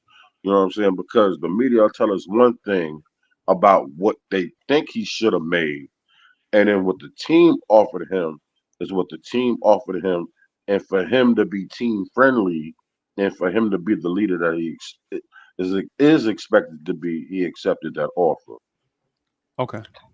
It would have been nothing for him to wait the year and got the money. Like he knew what Facts. flexibility Facts. it would have been. But yeah, it's not a reduction in money. It's an extension based on what he makes now versus a new contract. You know, ending it and starting a new contract next year. But one of the interesting things about it, even though he took a crazy pay cut, he'll probably still make $50 million, which is ridiculous. Right. And but he knew that Fritz going in on the back end. Look, No, it's not even the back end. Like what I'm trying to explain to people is when that new TV deal hits, Yep. there is going to be some checks. All the NBA players are going to be getting some checks that first 2 years. Or Yeah. be getting like a 40% check of what they make at the end of the Fritz. year. Fritz, but I just that's what want. I'm. But that's what I meant because even though you got to think because this deal is not up, this current deal is not up. So that's It's what I not up mean yet. about on the back end. Mhm. But Hey, hey, but go ahead. hey, hold on, Lee. Hold on, Lee. Let me. Fritz is on to something, and we don't necessarily talk about it because we get like focused on the framework of the CBA. Like, does he take the extension this year? Does he take it next year? Does he make the All Star team, All NBA again? So we're in that lane of thought. But what Fritz is saying, there's money coming to all NBA players, right? Oh, That no doubt, no Oh, doubt. they're gonna be What's making so much money at the top end. Like they're gonna have so much money they don't know what to do with it. And Right. basically, he's gonna say, "I'm not gonna be greedy. And it I has know all nothing. this money's But coming." Fritz, just for clarification, though, it has nothing to do with current contracts, right? They'll get a percentage. So yeah, so current No, contract. I'm talking. No, listen, I'm talking about the specific bonus that's coming based on the new deal that was signed between the NBA, ESPN, and the other Oh, TV nothing to do deal. with Right. nothing to ABC, do with TV current deals. deals. ABC, and NBC. Yeah, Disney and Peacock or whatever they call it, NBC Universe, whatever they want to call it. Yeah, It's Right. Universal, Comcast, or whatever. Yeah. So, Yeah. and so and I think what Fritz is alluding to is not the contract stuff per se, but the additional money that's coming in the TV rights deal in the first 2 years that's going to the players. Like they're getting money anyway. Yeah, they're getting money anyway. So he could be like, you know what? It ain't. He's gonna have so much money that it ain't gonna be no big deal to him. Can I just say one Yeah. thing about the NBA So, going like- back to NBC? If it's being taken away from ABC and ESPN, thank God. Because personally, I am sick of the talking heads who know nothing about basketball and prefer to get all political mumbo jumbo, throw their own biases around. I was getting sick of it. Fred, can I think just they ask still you? have. And I was going to ask you a quick question about the contracts. With Brunson, he technically, I know you know more about the bargaining agreement and everything. He only really left $40 million on the table, correct? Yeah, Okay. yeah. He Yeah, technically then only that's- lost 40. Yeah, because there was an extra year on that big one. There was an Yeah. extra year on that. Well, So I just want to say I actually agree with you because if we notice towards the playoffs, we started seeing Brunson doing Cablevision commercials. So that $40 million is what he really gave up. I think that's a good thing. He's gonna make it on. I thought it was more than that. Like Lee said, they said 113 and all of that. He really only lost $40 million, and we all know he's gonna get that 50. I don't think Plus y'all listened to what Fritz said at all. No, I was gonna say to put it in layman's terms, it's like you at your job when because if they have like a profit sharing plan or whatever, where you get a percentage of the profits from the company. In the case the company being the NBA, they make so much based off the TV deals that you made reference to. They get a percentage of that. So in other words, just like at your job where you get a cut, where you get a check, in this case, the NBA players, they get a check based on whatever percentage that was agreed upon on those TV deals from those markets. yeah, I'm Yeah. actually and it's surprised. gonna be big. It may be like 4 years that they're getting these extra checks. That's now. Yeah, well, Salary. theirs got Yeah. 7 figures. Obviously, we only getting a few hundred or something from the JOB. They ain't giving us much, but Mhm. but no, I understand what you're saying, Fritz. I totally agree. And then the other thing too, somebody kind of alluded to it: endorsements, JB Yep. and endorsements. That's where that money has nothing to do with the NBA, and he get all that. So he got his money. He got it. So that's why that's why they said that when we win the chip, build him a statue. Yes. Simple as that. The one thing about like the marketing aspect, I think this year the Nova Knicks thing is going to be a brand. Like it's going to be a brand. Like believe me, you know how ESPN follows, how they follow LeBron, and LeBron watch every day. I think Nova Knicks is going to be like LeBron watch. And it's going to be trademarked by the Knicks. Yep, trade by the Knicks. They got the GoDaddy name, and they're gonna be making money off of it. But Yep. I also want to ask you something as well. Moving forward, is this going to be how contracts are going to be set up? Because if that's the case, these deals that the Knicks made with Dante, with Brunson, how were they able to pull this off? Is the real question. I'm asking Fritz. I'm sorry. No, I mean they could have always done it. Like people have always said, "Oh, is LeBron going to take less?" They always, but nobody's done it.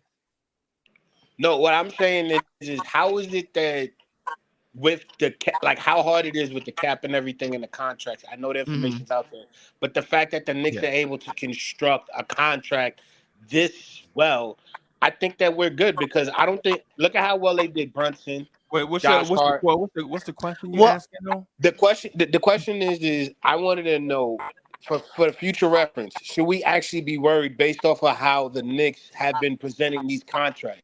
Because to me, I think that they're doing some great work with what they're doing. It seems like it's a lot that they're giving up. Like we thought it was 113, but it's really 40 mil. But then we also see how they can make the money back. That's the question. I'm yeah. saying, go ahead. But I think in the mentality of an NBA player, the thought is you get your money and then everybody, the team, got worry about the rest later. And this one, Okay. they're actually working together. You got players who are working together to make this happen. And this didn't start. And for the record, this didn't start with Jalen Brunson. This started with Julius Randle. Bim, bim. Say it Julius, again, Freezy. yeah, Julius Randle was the first person to turn down some money so that the Knicks could legit sign other players. Julius Randle Thank did you that for first. reminding me. Mm-hmm. And then we got Dante, who got offered more money elsewhere, and then he held out. He didn't, because even with the money with Dante, they were fiddling around that money for a few weeks, trying to find the right number. Yeah. And then Dante came for less than he was supposed to get. Yeah, he And took the mid-level exception. Yeah. Remember, he took the mid-level exception in that first year. That's why it looks like a 4-year, $50 million deal, or whatever the number wound up being. $40 million deal for Dante. Because he took a haircut to fit some other things in there. Yeah. But yeah, the thing is that they're working together to make sure the numbers all work. Yeah. Okay. Not because he just and also too, looking ahead, I look for Mikal to just be extended too. I think he's just going to take that extension when the time comes because he's got an extension coming up, and they'll fit right in. Mm-hmm. I think. Sorry, go ahead. My bad. No, just go ahead. I just was going to say I apologize if I got off the rails, but this is all new to me because I've never been this deep into the contract talks about any sport. I normally just talk about the players and stats. So for me, it's all new. I apologize if I get off the rails. Yeah. No, dog, that's fine, man, because it's business. That's all. That's what it's about, man. It's about business. It's about getting that bag, counting your coins, creating generational wealth for your family. It's just how things are maneuvered. So Fritz, correct me if I'm wrong. Because that Jalen Brunson took that pay cut, do you think that McCall, since he's due for a little extension, do you think he'll do the same to put more wiggle room? They said it. They said it like it's already set. Like they know next year he's gonna do it, man. He's signing for 40. I think he's gonna sign for 40 next year.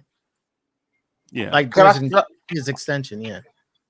Can I say something? Okay, good. That's good. Can I say something?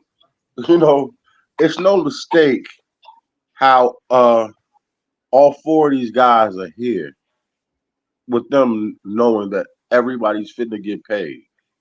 Everybody's gonna be taken care of and everybody's gonna be happy. We're not gonna have no ego situation and looking over our shoulders or checking what my man in the next locker is going to do as far as make money. When you perform and you do, and it's going to show and prove in the fact that and I'm gonna say this, and I'm gonna put this out there right now: the fact that we are on the ascending end of getting to a championship. You know what I'm saying? Where we don't have two $300 million players, and then everybody else is like fighting to get the scraps for what's left.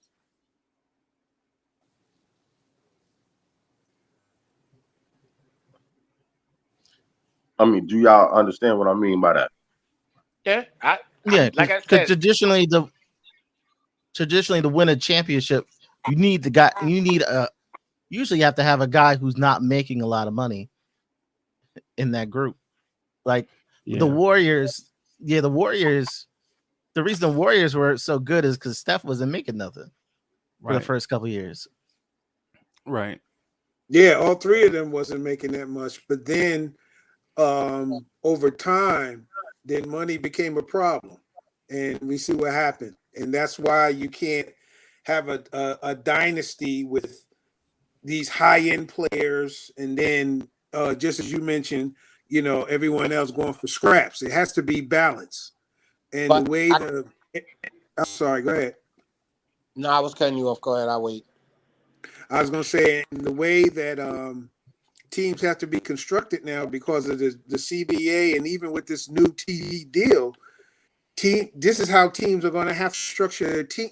Going to have to structure themselves and build through player development. It ain't going to be get this, this free agent, pay him all this money, get this free agent, pay him all this money, and then and then try to put together a group of guys to try and win the title. It's going to have to be some balance. Right. And Leon Rose is setting a precedent on how to everybody. We all win. Everybody eats. Exactly. But Exactly. And and the table is big enough where everybody can eat. Fritz, I got a question to ask you because you know more about this than I do. How is it that I know you said about the contracts? I know you said earlier that it's very hard to have one person eating, but I'm looking at Boston, and I know that Brown is getting paid his $300 million. Is it because of the timing of the deal he got that, or? Yeah, because he was all NBA, he was an all-star. So Because I'm only he can asking for get it. future Like, because if we have like Randall and Brunson, if they both do that, like that's why I'm asking. yeah, Are we going to be locked into a contract where we can't sign both of them? Because it went from no. This 300 is to why. now This 400. is if next year, if Randall really wants to, because he has the resume, he could sign a close to $300 million deal next year because he has the resume. Yeah. Next year, assuming Randall will be 4-time All-Star, 3-time All NBA type Yep. guy. Assuming health. That'll be probably what Randall is. The sky's the limit to what he can command. But for those that insist on talking about Randall asking for a certain number, have been tone deaf to Randall's existence as a Knick, or they just like talking up drama, are just not happy with things being peaceful. Because Randall took 18 mil. Randall took 18 mil to come here when Marcus Morris took 15 mil to come here. And that first year, was Randall only $3 million a year better than Marcus Morris? Absolutely not. Right. And then when it was time for him to extend, Randall left multiple tens of $1 million on the table so that the Knicks could go out and get a Jalen Brunson. And this has been Randall's thing since he's been here. So when in Randall's third contract, to even insinuate that Randall's going to hold the Knicks hostage and they may have to trade him for Cat and all this type of stuff, bro, that's either fear mongering or somebody that's been tone deaf the whole time. It's I some of agree with both. you. It's some of both, Reezy, and it's what the media does. You know what I'm saying? Because they don't. Because if they don't do that, they have no narrative. They have nothing to talk about. They have no job. Yeah. Yeah. No, Things they like do for earlier I was saying, Yeah, but Randall, the only way he leaves is if he wants to leave. You Agreed. know what I That mean? I agree with you on that too. I don't care how He he acts. asks, Yeah. you know what I mean? I want to make more money, or I want to get that big check. It's his decision. And I think Right, they would grant it but if he wanted it, but he's Fritz, not, they're not kicking him out on the street. Yeah. Fritz, would you? Mhm. But why are we not saying the same thing about Mikal Bridges? Exactly. Mm-hmm. I'm interested. I just want to know the answer to that question. Why are Oh, we can not I saying? answer it? Why are we not saying the same thing about Mikal Bridges? Can I Oh, answer that because question? he's already in the crew. Everybody knew what's going to happen with the crew. Because he's in the Nova Corps. So You so think He's Randall, in the, so because Randall, so I'm saying, a dude that has never played an NBA game with the Knicks is in the crew, but Randall in 5 years made the All-Star team 3 times, All NBA twice, right? All NBA twice. Would have been All NBA 3 times if he didn't get injured. mhm. Is not in the crew. no, I'm not saying he's not in the crew. I'm talking about what the media, the narrative is out there written. Because what I'm saying, we got to think Randall has been labeled, and he will never shake this label for as long as we can spin, for as long as they can spin the label. You understand what I'm saying? For as long as they can spin that, it's like spinning that wheel.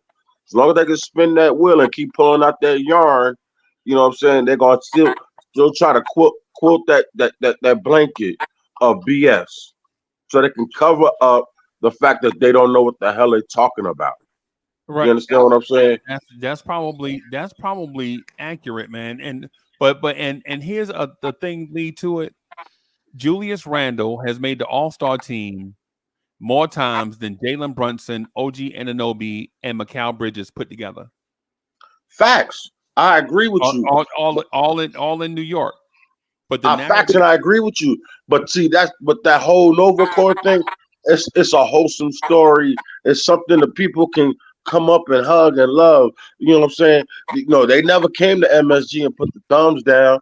You know what I'm saying? They ain't never had the ugly face. And excuse me for saying this, you all, and to my Knicks Nation and the YouTube Nation, it's easy to spin the narrative of the angry big black man than it is to understand and uplift this young man for what he's done, come to our city and being the person that he has been, and really being the first savior of our franchise in 20 years. I was right? gonna Yeah. And You know what's so sad? just It's so another sad that we could win the chip and it'll still probably be trade Randall rumors. That's I was right. that's gonna how the New York media is. We could win the chip But it's not and just the they media still though. want to trade him.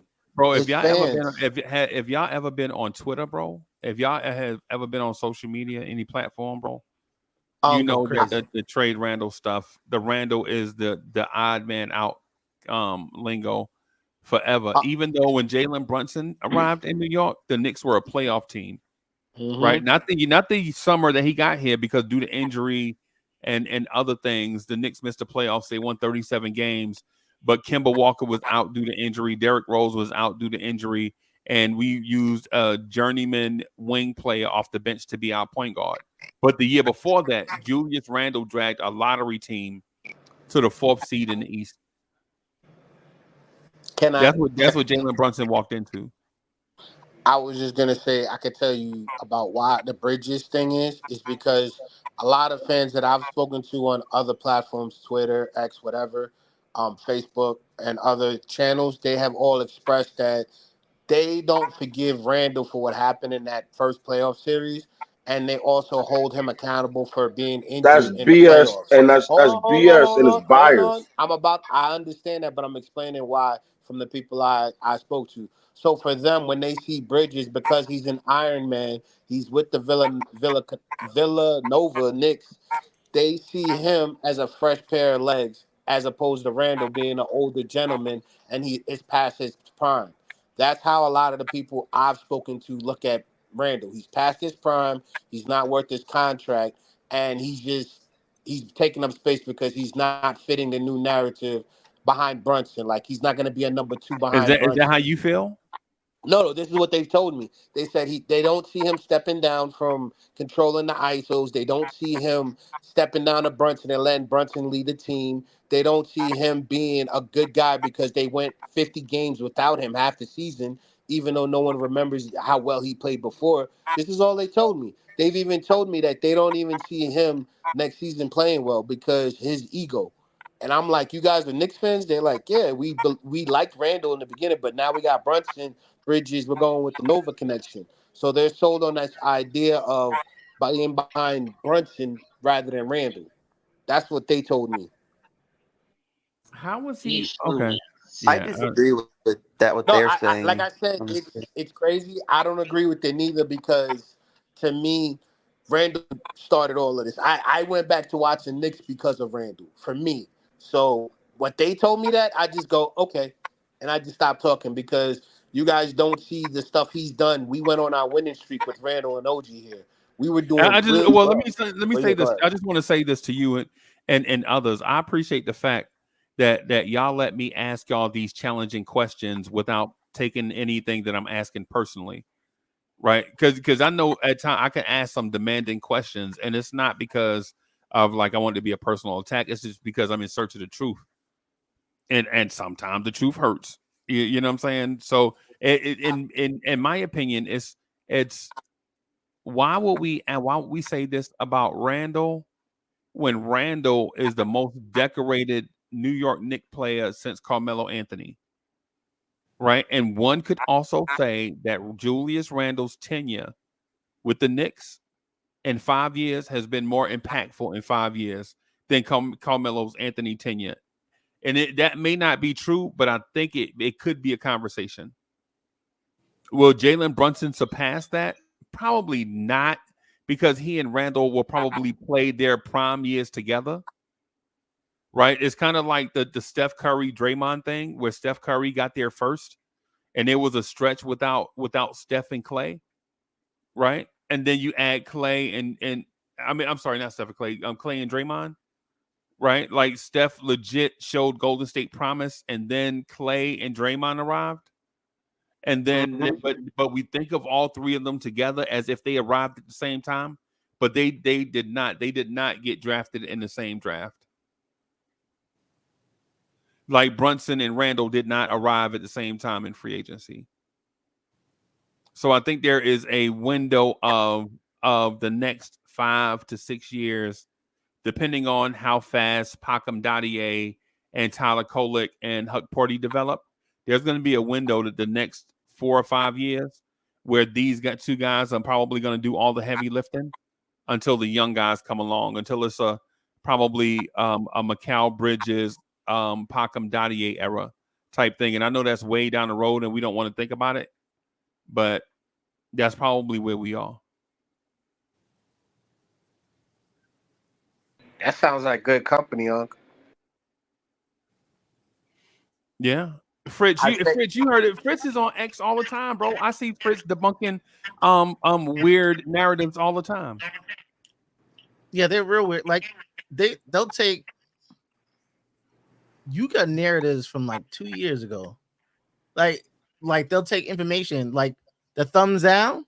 People act like the thumbs down was a month ago. Right. How many years ago was that? 2? Right. Two or 3? 3 years ago, brother. 3, yeah. 2 or 3 years ago. Yeah. Yeah. Yeah, Uncle Freezy, I agree with you on that question you were asking about Randall, about the fact that he is 3 years he's been an All NBA, 3-time All Star, and people are still talking about a potential trade with him involved.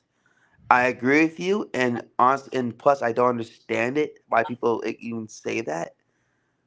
So I agree with you, Freeze, on that question. Now I'm curious myself, how does that even work in reality in today's NBA? I don't know, man. It's the new NBA, to be honest with you. A lot of these fans don't really care about things. For example, I know, here's an example. Sabonis. Everyone hates Sabonis, but Sabonis was 2 assists shy from averaging a triple-double. They call him soft, but he touches the ball a lot. they don't respect a guy like that as a center position. I know I would because he's facilitating and doing more than what a center does. So they don't respect him, but they don't even respect AD, the people I speak to. That's why on a lot of other platforms, the younger crowd kind of just wants the new guy now. They don't believe in anything. If you're not good this season, you're done. So it's the new If you're not an fans and the new athlete, money. if you're not an athlete, they like flashy things. If Yeah, it's not like they would flashy, choose they don't. Right. they would choose Ja Morant over.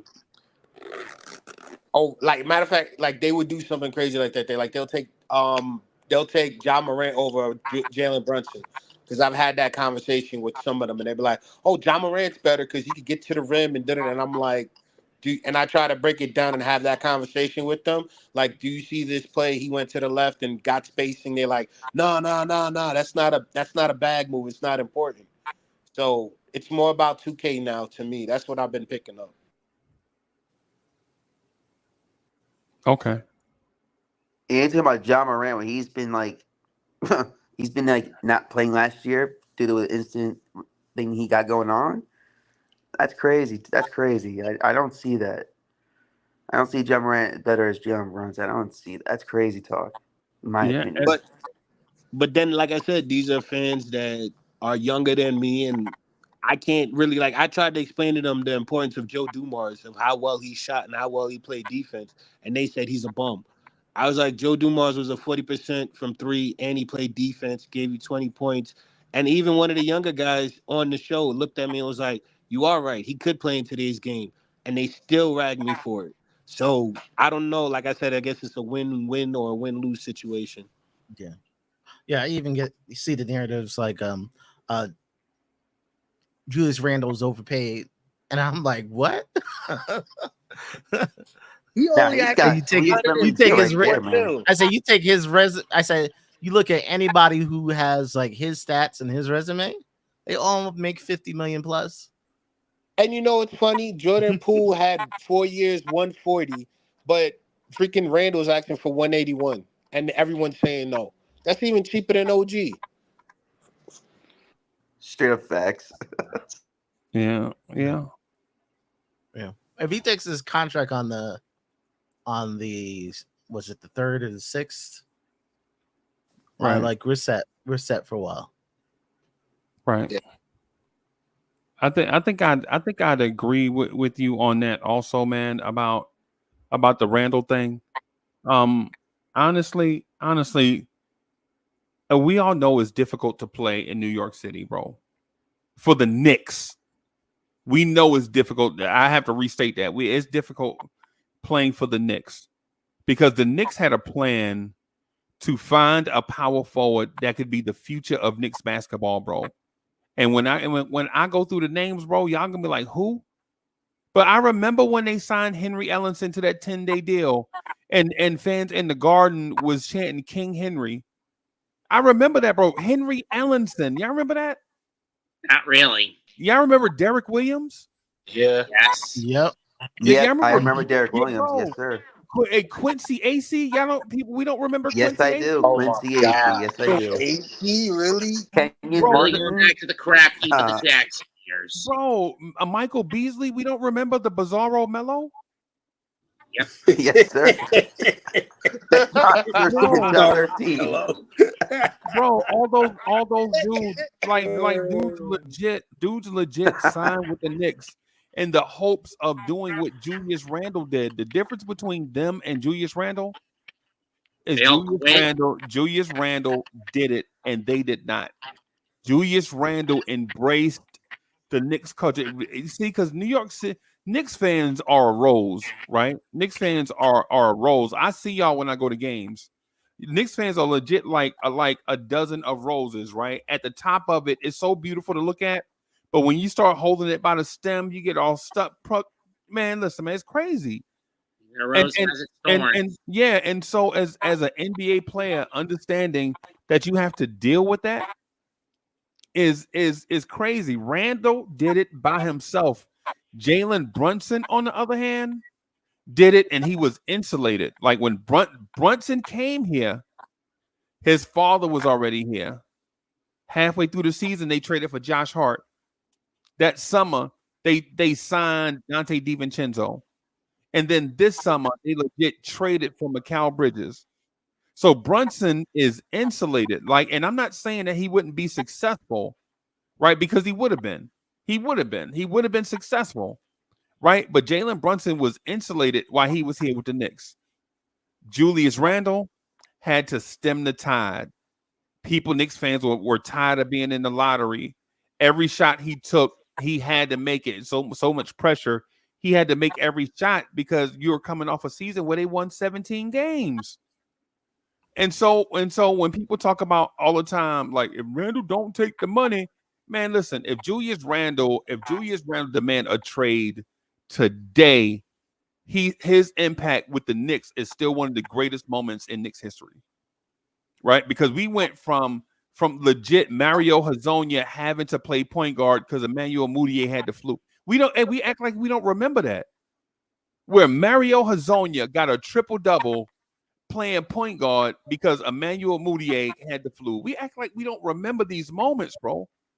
We act like we don't remember when Frank Ntilikina got into it with LeBron and he looked like a bug on a windshield compared to LeBron, bro.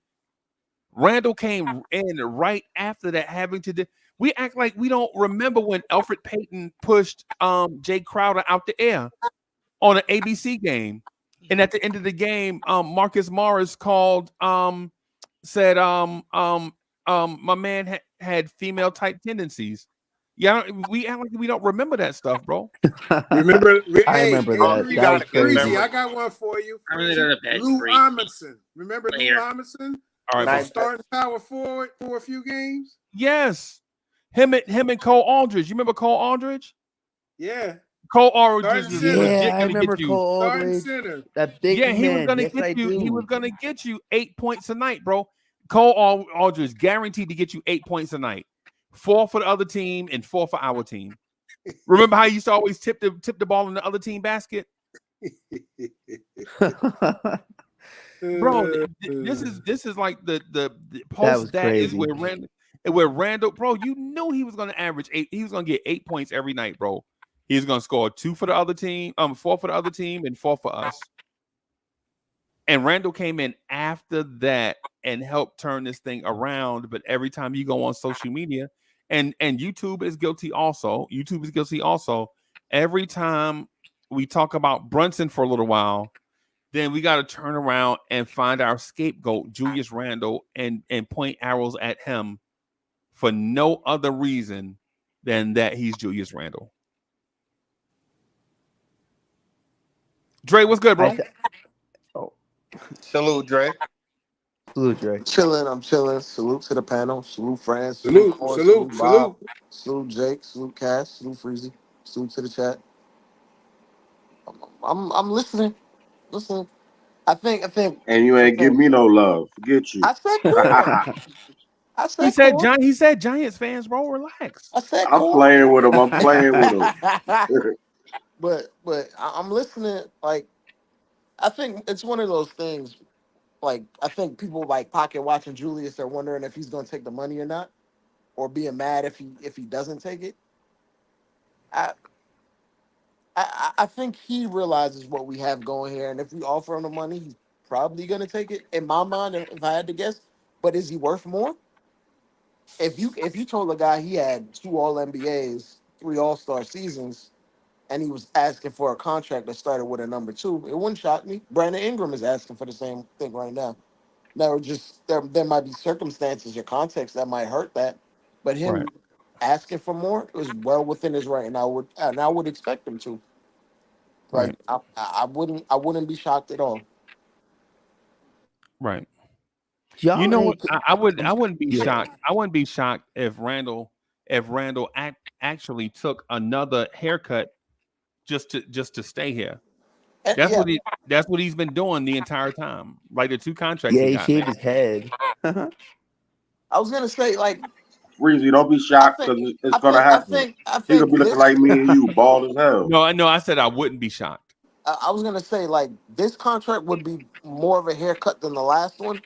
I think Randall didn't necessarily want to bet on himself completely because his best season came in that year that we didn't have any crowds, and then Yeah. he had the rough playoffs. So he was like, "Let me lock in this cash." But right now, he's at the peak of his powers. He just came off of his best stretch of his career in terms of efficiency and playing within a team concept and winning games in that stretch in January.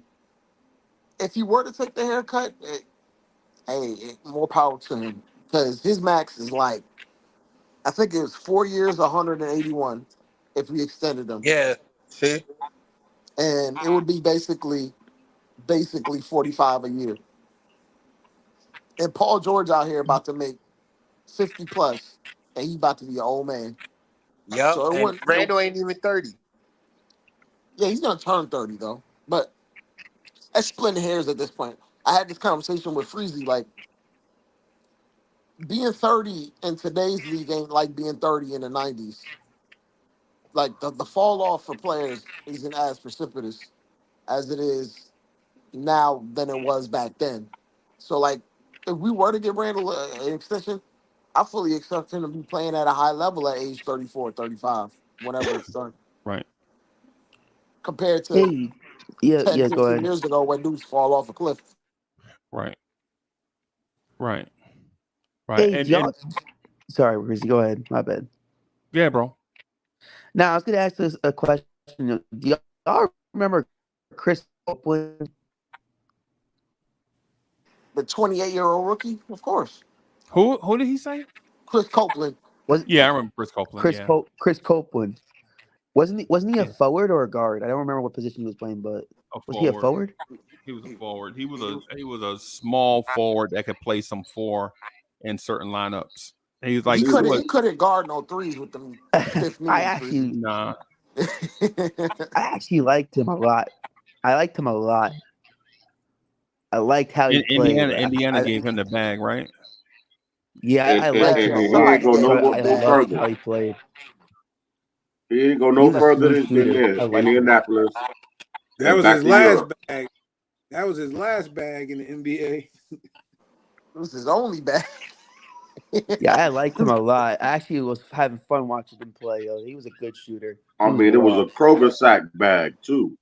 That man was a 28, 29-year-old rookie, man. Like he wasn't I built to liked his last very style, long. man. I Yeah, missed it. I liked his style though. He's a good player. I mean, he he had was some big shots, bro. And I understand because you a young man, Jake. So I get what you're saying because he was like, oh wow, he was exciting. He won some games for us or helped us win some games. You know what I'm that was saying? probably the only He had time he that saw spark. successful Knicks basketball. So He's about at as that big as time. Insanity is for real. And the only reason why Yes, Insanity was sir. big is because Jeremy Lin was an Asian American. Well, I'll say this: Jeremy Lin was a starting point guard. Chris Copeland came off the bench, so Oh, Lynn Sandy moment. That was nuts. it got big and huge. Yeah, for obvious reasons, like Core said, but also he was a starting point guard. So But you know why he got big? starters get more love than bench Because players. It is what it is. he was a hell of a story, Bob. No, it wasn't just that. It was when he was in college. They used to rag on him to play with the first team because I actually spoke with one of the people who played with Brooke Lopez and all of them, and they were saying about Lynn. They were saying he was having a hard time making the team, like the first team practice. They used to like son him, say, "Nah, get over there." And he said when he saw Lynn made it to the league, he actually congratulated him because them kept pushing him away. He actually dug in deep, and a lot of the people from college saw that he was playing better. So when he became Lynch Sanity, everybody from the colleges, everybody that used to throw him to the side was buying merchandise. That's what the gentleman told me that played with him in college. It wasn't just him coming off the bench and being a New Yorker. It was they literally like told him, "You're not good enough." And then he came out and did what he did. And he even did good with the Lakers too. Don't front like he just did good with the Knicks. He did good with the Lakers. But he was not a New Yorker. Don't label him that. He's from out west.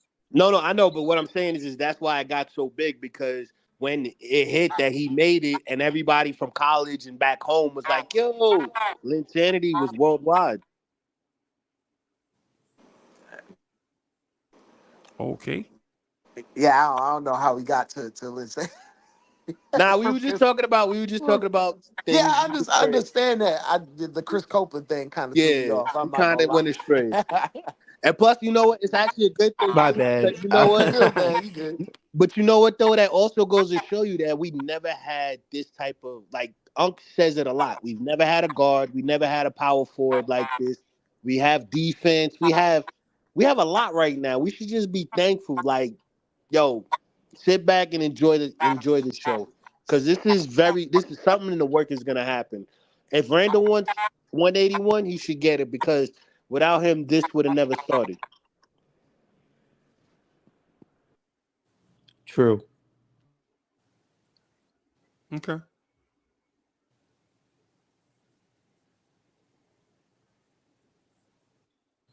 Oh, and Freezy, I was talking about Chris Coleman because you were mentioning before, like the past players in our history we had, like Marizonia. You talking about um Cole Aldridge, the forwards. Right. Like without if we didn't have Randall or something, I was bringing up Chris Copeland because I thought he was a forward, so that's why I brought that up. Yeah, man. Yeah, I remember Maurice Endower. He got the Who? yeah, Maurice. Maurice Endauer. He Yeah, was the he Oh yeah, reason indoor. Yeah. He had the he Wow. braids. was he Yeah. was part of the reason why we dropped in the Chris Stapps draft. And yep. people got He's the got reason that. why we have Porzingis instead of Cat. Yeah. He's the dude. He's the dude when we were playing the Sixers in Tank Fest at the end of the season when both teams were tanking and both teams were missing like wide open layups at the rim. They were doing that RJ Barrett clip that you got for you. right, bro. Yeah, man. Yeah, man. That dude was out there. I think that dude had Fritz. I think that dude had like his career game. That man had like 10 points and like 14 rebounds in that game. He And was out. he hit the game winner against the Sixers. And we wound up dropping in the draft and the Sixers wound up picking at 2, I think. Yeah. Yeah, it was Yeah, crazy. for I think Okafor. That's Yeah, correct. yeah. It, I, we were trying out summer league teams for regular seasons reason. Yeah, you know why, right? We were trying to tank for Cat. Every time we Yep. tank, it never actually works out. It's like we never had, for all the grief that we've suffered, like being one of the losingest teams over the last 20 something years, we haven't had a number one pick since Pat. And Cleveland got like 3 of them. Yeah, yeah. And It's like, and and the thing about that is in that same stretch that people don't recognize. The Lakers got the number 2 pick like 4 years in a row. yep. They took Lonzo, Brandon Ingram, D'Angelo Russell. So it might have been 3 years in a row. May have been 3 years in a row. They were high up in the lottery for a lot of years. They got Oh, oh, Julius Randle in the lottery. Like Yeah, he one of was the number last 8. years when Kobe was kind of washed. yeah, He was 8. He was 8. Matter of fact, I think it was the year that Kobe either what he tore his Achilles or he broke his thumb. But both. that's when It was both. It was both. He did the thumb first and played through it, and then tore mhm. his Achilles. And that was the year. The year after that, when he came back, that's when they got him. Got what's called Julius And Randle. they picked Randall at 7. 7, my bad. Marcus Smart went 6 to the Celtics, Hmm. and I forget who went 5. I forget who went 5 and 4, but 3 was Embiid, 2 was Jabari Parker, and 1 was Andrew Wiggins. That draft didn't go as I anticipated. No, Randall probably should have been a top 5 pick, but he was playing on But a broken foot at Kentucky, so yeah, yeah, man. Yeah, man. What else y'all got? Y'all sound like y'all out of energy, man. Yeah, no, I'm here. I do have I'm I waiting for do the have a next question topic for to the come group up though. I do have a question because though. as far as Um, going back into this, what I'm saying, are we out of any moves? You know what I'm saying? Like you said earlier, Freezy, and like we always been saying, or we're starting to notice, is that Leon moves in silence, and when the deal goes down, we all gonna be sitting here waiting for Uncle Freezy to put out the thumbnail so we can jump on and talk about it. Right. Would you What be saddened or disappointed if no move soon come? I I mean, would. I I mean, wouldn't.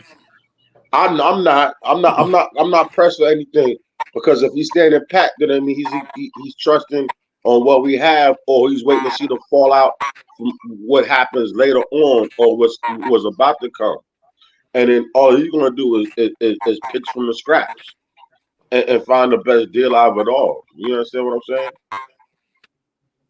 I'm gonna say no because last season when we started with RJ and Grimes and we were struggling, they made the right moves. I feel like we're in the same position this year. It's just, excuse me, give me a sec. Excuse me. It's just that right now we have the talent and everything is replenished. For me, I don't think that we should be worried about the next move because we signed Fournier at the end of last year. We can find veterans to hold out and actually We keep didn't playing. sign Fournier at the end of last year. For yeah, we signed up for two 20 what was it? 220-day contracts. Fournier? Yeah, not Fournier. Cowboy Bob, what are you talking about, What's bro? his name? Not Yeah, for Fournier. real, What's the guy we because picked up? you What's the threw guy me we way picked off up? because My you said fault. it started off like this year's gonna start off like last year when we're far talented more than what No, we no, were no. What I was than trying to last say, all season. right, forget the funny. What I was trying to say was they made the improvements to make us better last year when nobody really knew. I think that they already know what they're gonna do now to make us better. We just have to be patient and wait because last year we won 50 wins. We're better now. Even ESPN got us at 55 wins. So for me, I think there's something cooking here. We just have to be patient because we always looked in the past for something new. Now I think that we're good. Whether we make a move or not, I think it's just because we need the cap space. I'm okay with what we have and I'm okay with what we're doing. I think there's only one chess move left: resign Precious, and that's it.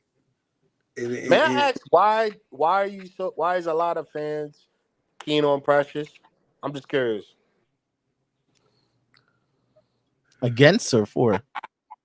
No, a No, it's lot not of fans against are him. for It's a not lot of against him. fans All second, Bob. It's not about what your question is why is everybody so worried about Precious? It's because he had some great moments in the playoffs and in the regular season. And it's not necessarily that he's a major chess piece, but he's a major pawn in how we do our chess game. Now, will it affect anything that happens in the regular season, provided everybody's healthy? Healthy? Hell no. You understand what I'm saying? He's gonna be a backup, and hopefully he can be trying to fight to get into the rotation. You know what I'm the saying? Now, do we need him? Possibly no. the Should we reason get him? Possibly yes. Pre- It's all about provided that we stay healthy or we don't stay healthy. the That's the reason interesting piece of having a piece like Precious. I was just gonna say Precious. hold on, let me just add the Go ahead. context why I asked. Every fan that said resign Precious only wants to use them for small ball. So that's why I'm asking you guys, what is the actual usage for Precious here that you guys see? Excuse me. Precious can either play the 4 or 5. Yep. When you look at his skill set, he can do. He doesn't obviously do anything great, but he can help fortify, like I said, the back end of the rotation. If somebody gets hurt or somebody gets into foul trouble, you have chemistry and cohesion already because he's been with the team. Even though he only played a half a season, he knows. He already knows Tibbs' system. We can count on him if need be to fulfill those slots, give us 10 minutes a game or whatever time that's needed. And I think he's a little bit more than just a pawn. Maybe Could he be a Bishop? I don't know about that, but I think he's just a little bit more in the pawn. But he certainly fits the profile as to what we need going forward in fulfilling giving us the front court depth that we need going into the season. I don't think so because his $4.4 million for the most part is, for me, I feel like it's not covering the big that we need, a solidified, certified big, because he's a small ball guy. That being said, don't get me wrong, his talent is good, and yes, we can use him. But if we're gonna, our main value should be at center, because if we're gonna sign someone for 4.4 million, to me, I would rather use that for the center position than have someone who's a flex spot, 4 or 5. Use him for short skits and small ball, because to me, Precious, his value is at the 4 spot backing up Randle. Then who would you suggest that we have? No, I'm gonna I'm keep just I'm gonna saying. keep it real with you as far It's as the Precious thing, Bob. Go ahead. He's not skilled enough to be at the 4 for most modern NBA offenses unless Not you got full a stretch time. 5. Yeah, no. Yeah, no. So his value is not the 4. His value is his versatility. That's his value. The fact that he can play the 5. Because if he couldn't play the 5, he probably wouldn't be on his team, or we wouldn't even be looking at him at any point. And That's what, that's the Yeah, but point, my and question because then to hold on a Bob second. But is: him that's at the if the it's reason. not center, Precious, then who? If it's not But Precious, then who? like I hold said, on, They a there's. working. Go ahead. We came into That, last season without a backup power forward. Remember that? Yep. second. Yeah, Yep, hold on a Corey second, Drake. Brewer. Yes, sir. But hold on a second, Drake.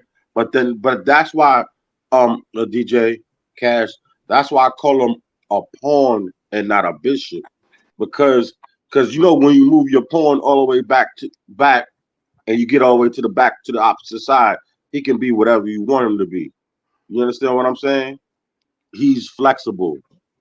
But Lee, it take a lot of in that chess analogy, it take a Mhm. lot of things to go right before you can turn that Honest, Exactly. pawn I into. dude, I Hold on, let me finish. It take a lot for you to get a pawn to turn a pawn into a queen, get it, right? bro. Like questions, the not questions, but the environment has to be perfect because a pawn is in one lane and he can only veer out of that lane once on a certain move. That's it, I right? agree with you. And yeah, bro, you got But it. No, no, no, break it no. down. My Break it. fault. No, Freezy. Break down the chess thing, man. Go ahead. Finish it. Now Lee got it. Go ahead, Lee. No, I'm done. I'm muting right now. Okay, well, the thing that Cash is asking Cowboy Bob is if Cowboy Bob values the value add of Precious and Precious's skill set, then how does that impact the center position? Right? The thing is, like what Dre was saying, is Cowboy Bob is maybe overstating Precious Achua's skill set and his value add to a playoff team. Like Precious is not a 4 or a 5 in basketball minds. Precious is an athletic, big, jumbo wing type player. Because on offense, he's not going to do what modern power forwards do, and offense, he's not going to do what modern centers do. Right? He's just an athletic energy guy that you just put out there, and maybe he can steal you some minutes at the 4 or the 5 defensively and in transition, right? But offensively, he's not Jokic, right? Offensively, he's not Randall. Offensively, he's not Anthony Davis. Defensively, defensively, he's not really an elite defender either. At the 5, he's not an elite defender either, but he brings an elite level of energy and willingness to buy into a team concept. So if you keep Precious, knowing that he's not going to be able to dribble, pass, and shoot on offense, he's not going to give you any scoring. He's got the worst touch for a 6'8" guy we've ever seen around the rim. Ever. Ever. His touch is worse than Mitch around the rim, bro. Right? But at the same time, if you bring Precious back, like what Cash was saying, what center do you bring back? Do you bring in a center that matches the skill set of a Precious Achua so they could play together on the second unit? Because you know for a fact, if you put Mitchell Robinson and Precious Achua together on offense, do you know what you're getting? Chaos. We already saw what it looked like when Tibbs put out And Jericho my Sims eyes and are that still man on burning, the bro. court. My eyes still burning, bro, from that. The reason I asked that question is because I don't see that. Dre, you are right. Maybe I'm over or underestimating the value of I think Precious. he's overvaluing what Yes. Precious is. Because to me, it's like, I hate to say this. I look at him like Jabba Chamberlain with the Yankees. He was a good mid reliever. Then they tried to make him a closer. Then they tried to make him a starter. And they just couldn't fit him. So for me, instead of trying to figure it out, like with the chess analogy, a lot of things got to go right. I'd rather not take that chance and find me a backup center. I don't know off the top of my head personally which one, but I know Unc did find a list on the previous episodes. There's a couple of guys that we could find there that we could sign actually cheaper than the $4 million. That's what I'm talking about. Because if Precious' skill set is just an athletic big, then he's going to be only used if injuries or if for certain situations, foul troubles. He's With a regular. He's a regular season body, and you need those, right? Right. But if you're relying on them in the playoffs, we're not winning. That No, we're not like winning. No, no, no, no. I'm not saying that. I'm talking about his contribution throughout the season. I agree with you.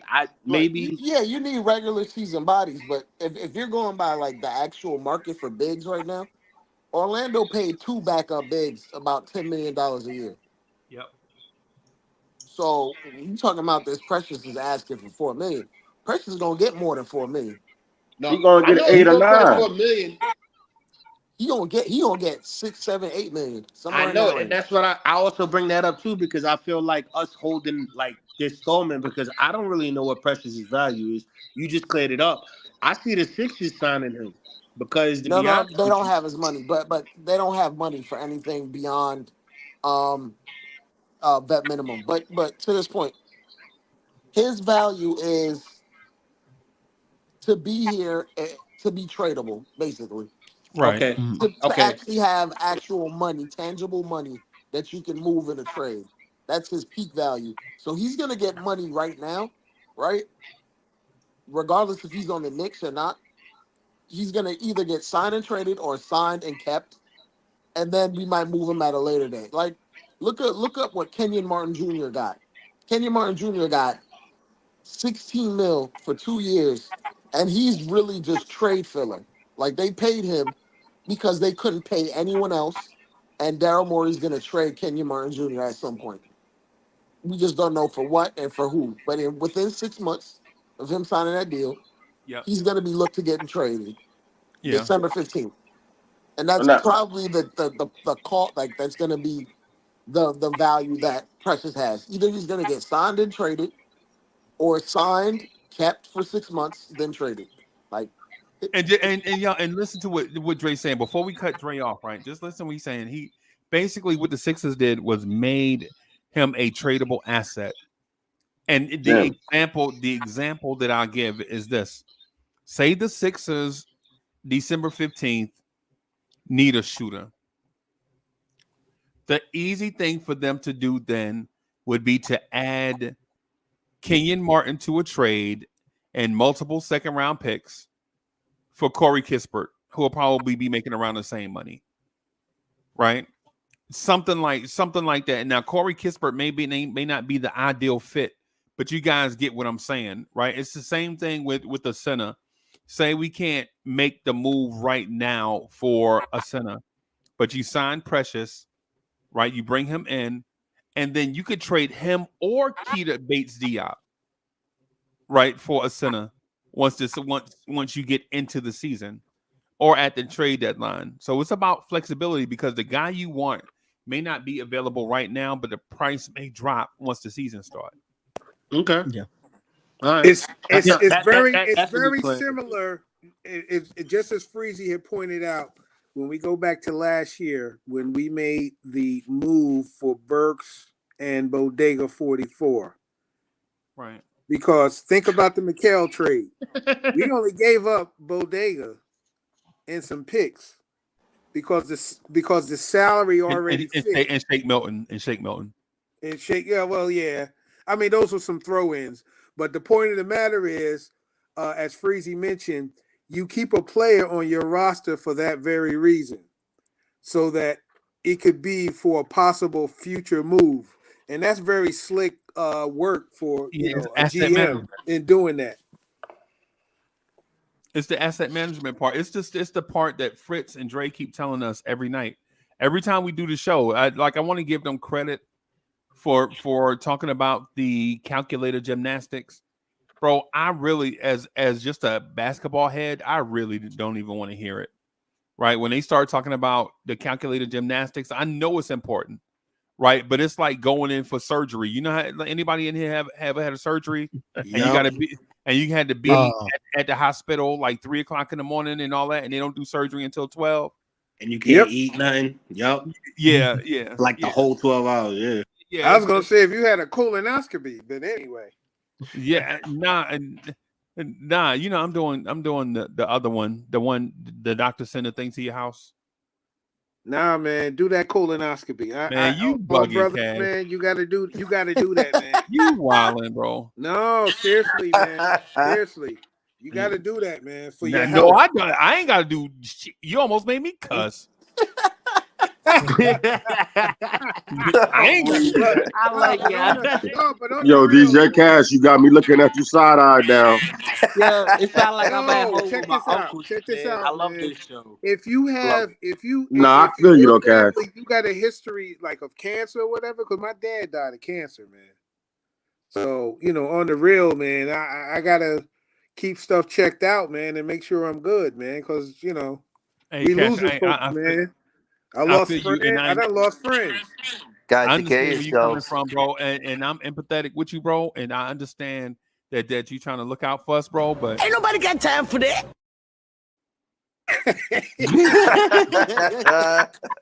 nah, bro. Nah, bro. Okay, can I ask you guys a question, Fritz and Dre? Oh God. Since you guys talked about the contract with Precious. And I say that respectfully to Cash, bro. I like Cash. Cash know what it is. He's on Yeah. basketball. Dre, Go ahead, Bob. Go ahead, Bob. I just want to ask you guys, okay, with that trade option, like you guys said, I honestly am worried because the thing is I keep hearing Mitchell, Randle, like all these random names. For me, I thought the beginning of the season, it was McBride was that actual piece that we could have used because we got Tyler Kolek. Do you see that they could do the same thing with the guys Sims, McBride, and Precious?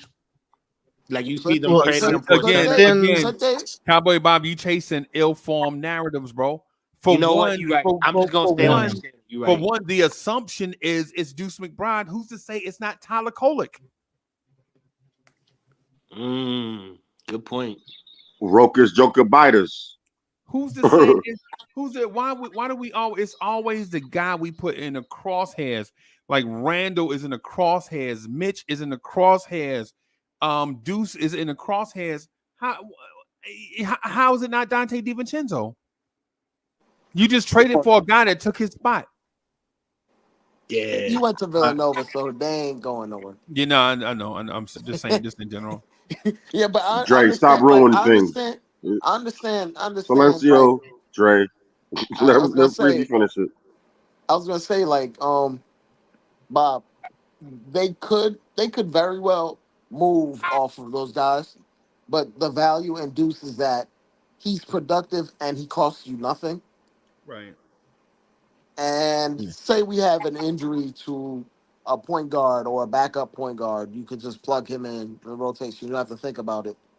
Whereas a guy like Precious, there is a bit of redundancy in his skill set and his size and what we're trying to do over here, which is why we would more err on trying to use him. Also, it's a money thing. Like you gotta put guys out there that make money if you want to get something back that's of value.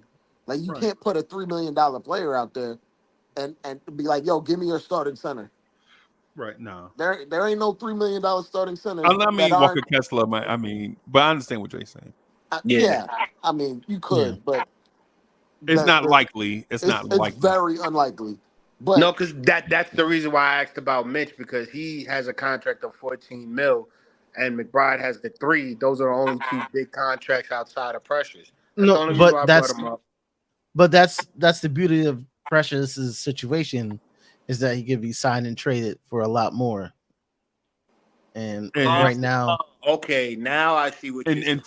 Fritz and Dre only said that like 500,000 million quadrillion bajillion No. times. When they But say it like just takes No, a no, no. lesson. I know Never the mess I it know up. the one. It's absolutely what they said a bajillion times, bro. what It's I was saying. absolutely what they've been saying the entire time. it's, Well, I know the problem with the Walter Kessler, that Ripper dude, Ainge, man, he be wanting all these picks, and that's the problem. Because they could do, you could do a sign and pray with Precious for Kessler, but he ain't getting no picks, man. Not for a backup center, man. You don't get picks for that. well, I mean, well. To he be works honest and he with works you, in picks. he probably be real with you. He would be the starting center eventually. Maybe not this year, but eventually down the line, he has talent to be a starting center. It's less about that with him. It's more about like he wants to fleece no matter what it is. Yep. But I had this conversation with Freezy, and it was like no one thought we would be doing business with the Raptors after we sued them. Yep. No one thought we would get a trade done with the Brooklyn Nets after 40 years of never trading with the Nets. Yep. But So, it's a new era of Knicks basketball, bro. so This Knicks front yeah. office thinks about things differently. Well, but this is the thing with the Nets, though. But see, we had something that the Nets were looking for. So, in other words, if you have a desirable piece, or if you have something that you need, you will probably go out of your It's way a good situation to have. Let's just say to that. to to get that. And so that was the case with the Nets because we already I've know the Nets needed to sign. They need to sign Claxton, which they did. What they're able to do now. They want to extend Cam Thomas. They want to grow, but they had no picks. And so Leon, again, as brilliant as he is, we got some picks, man. Come on now, I'll say let it this. go. Let it And it, he it tell could you it could be that, right? Or there's been other instances where a team will legitimately not trade a guy to wherever he wants to go. Like think Kawhi and how the Yep. Spurs handled that. Or think how the league vetoed the Chris Paul trade.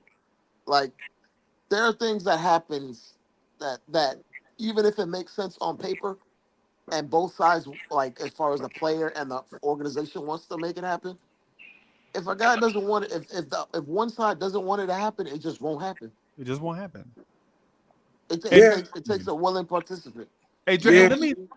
let me yeah, like just y'all, just real quick. Let me dispel something just real quick. I just want to dispel something real quick. We're being told by the media that Mikal Bridges did not demand a trade to the Knicks, right?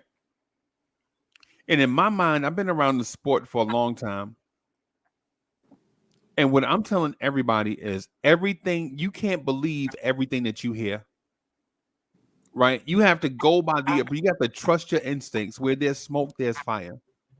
Because how do the Nets in May,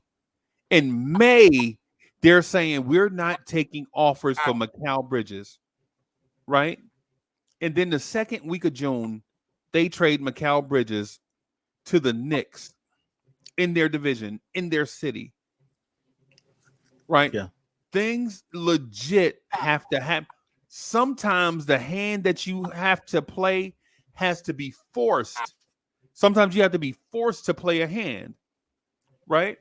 Like the Mikal Bridges thing, in my opinion, if Mikal Bridges never asked for a trade, Mikal Bridges would still be in Brooklyn.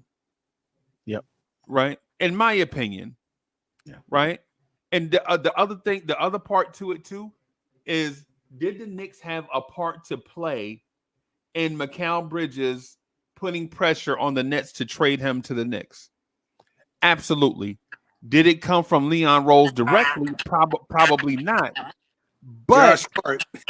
when you That's what have got World three Wide West. guys, if you have Mhm. three guys that can speak to that guy about coming over and recruiting him, then Leon Josh. could just sit back and let that play out and bring Mikal Bridges in. Because I've been watching Big Fan Breezy. Hey, Cash, I'm gonna mute you for just a second. All right. Yeah, so I've been watching Big Fan Breezy all year, bro. I've been in they chat, bro, all the whole time. They've been saying, "Yo, the Nets not trading Mikal Bridges. Such and such came out. They not trading Mikal Bridges. Such and such they not trading Mikal Bridges." That has been their thing all along. And then all of a sudden, in this small little window, Mikal Bridges traded to the Knicks. Come on, bro. Come on, bro. It's something to it, bro.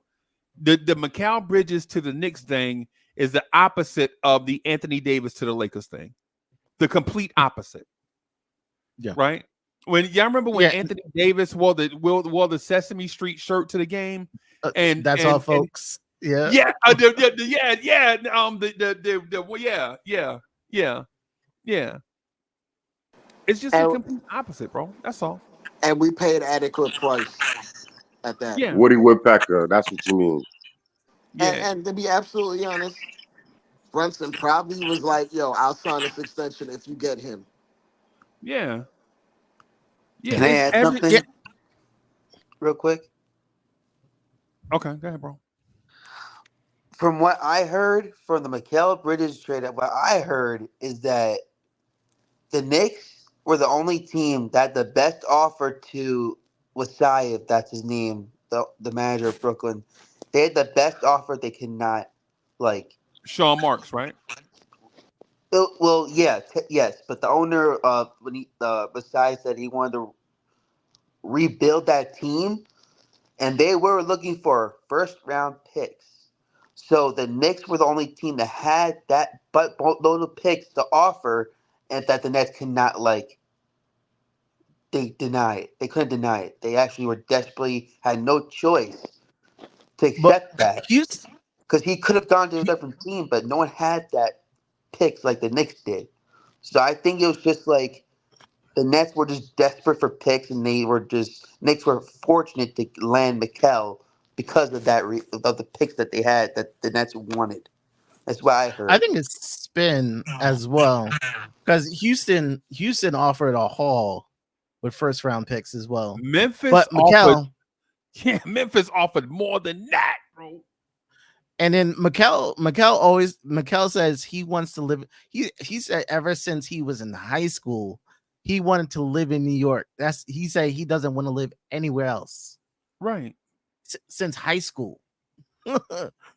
So like if he came out and say, "Hey, trade me to the Knicks," first off, the Nets would never admit it, because that means you had 4 superstars ask out of the team in 3 years. Yep. 4 It would be superstars bad asked to PR. leave.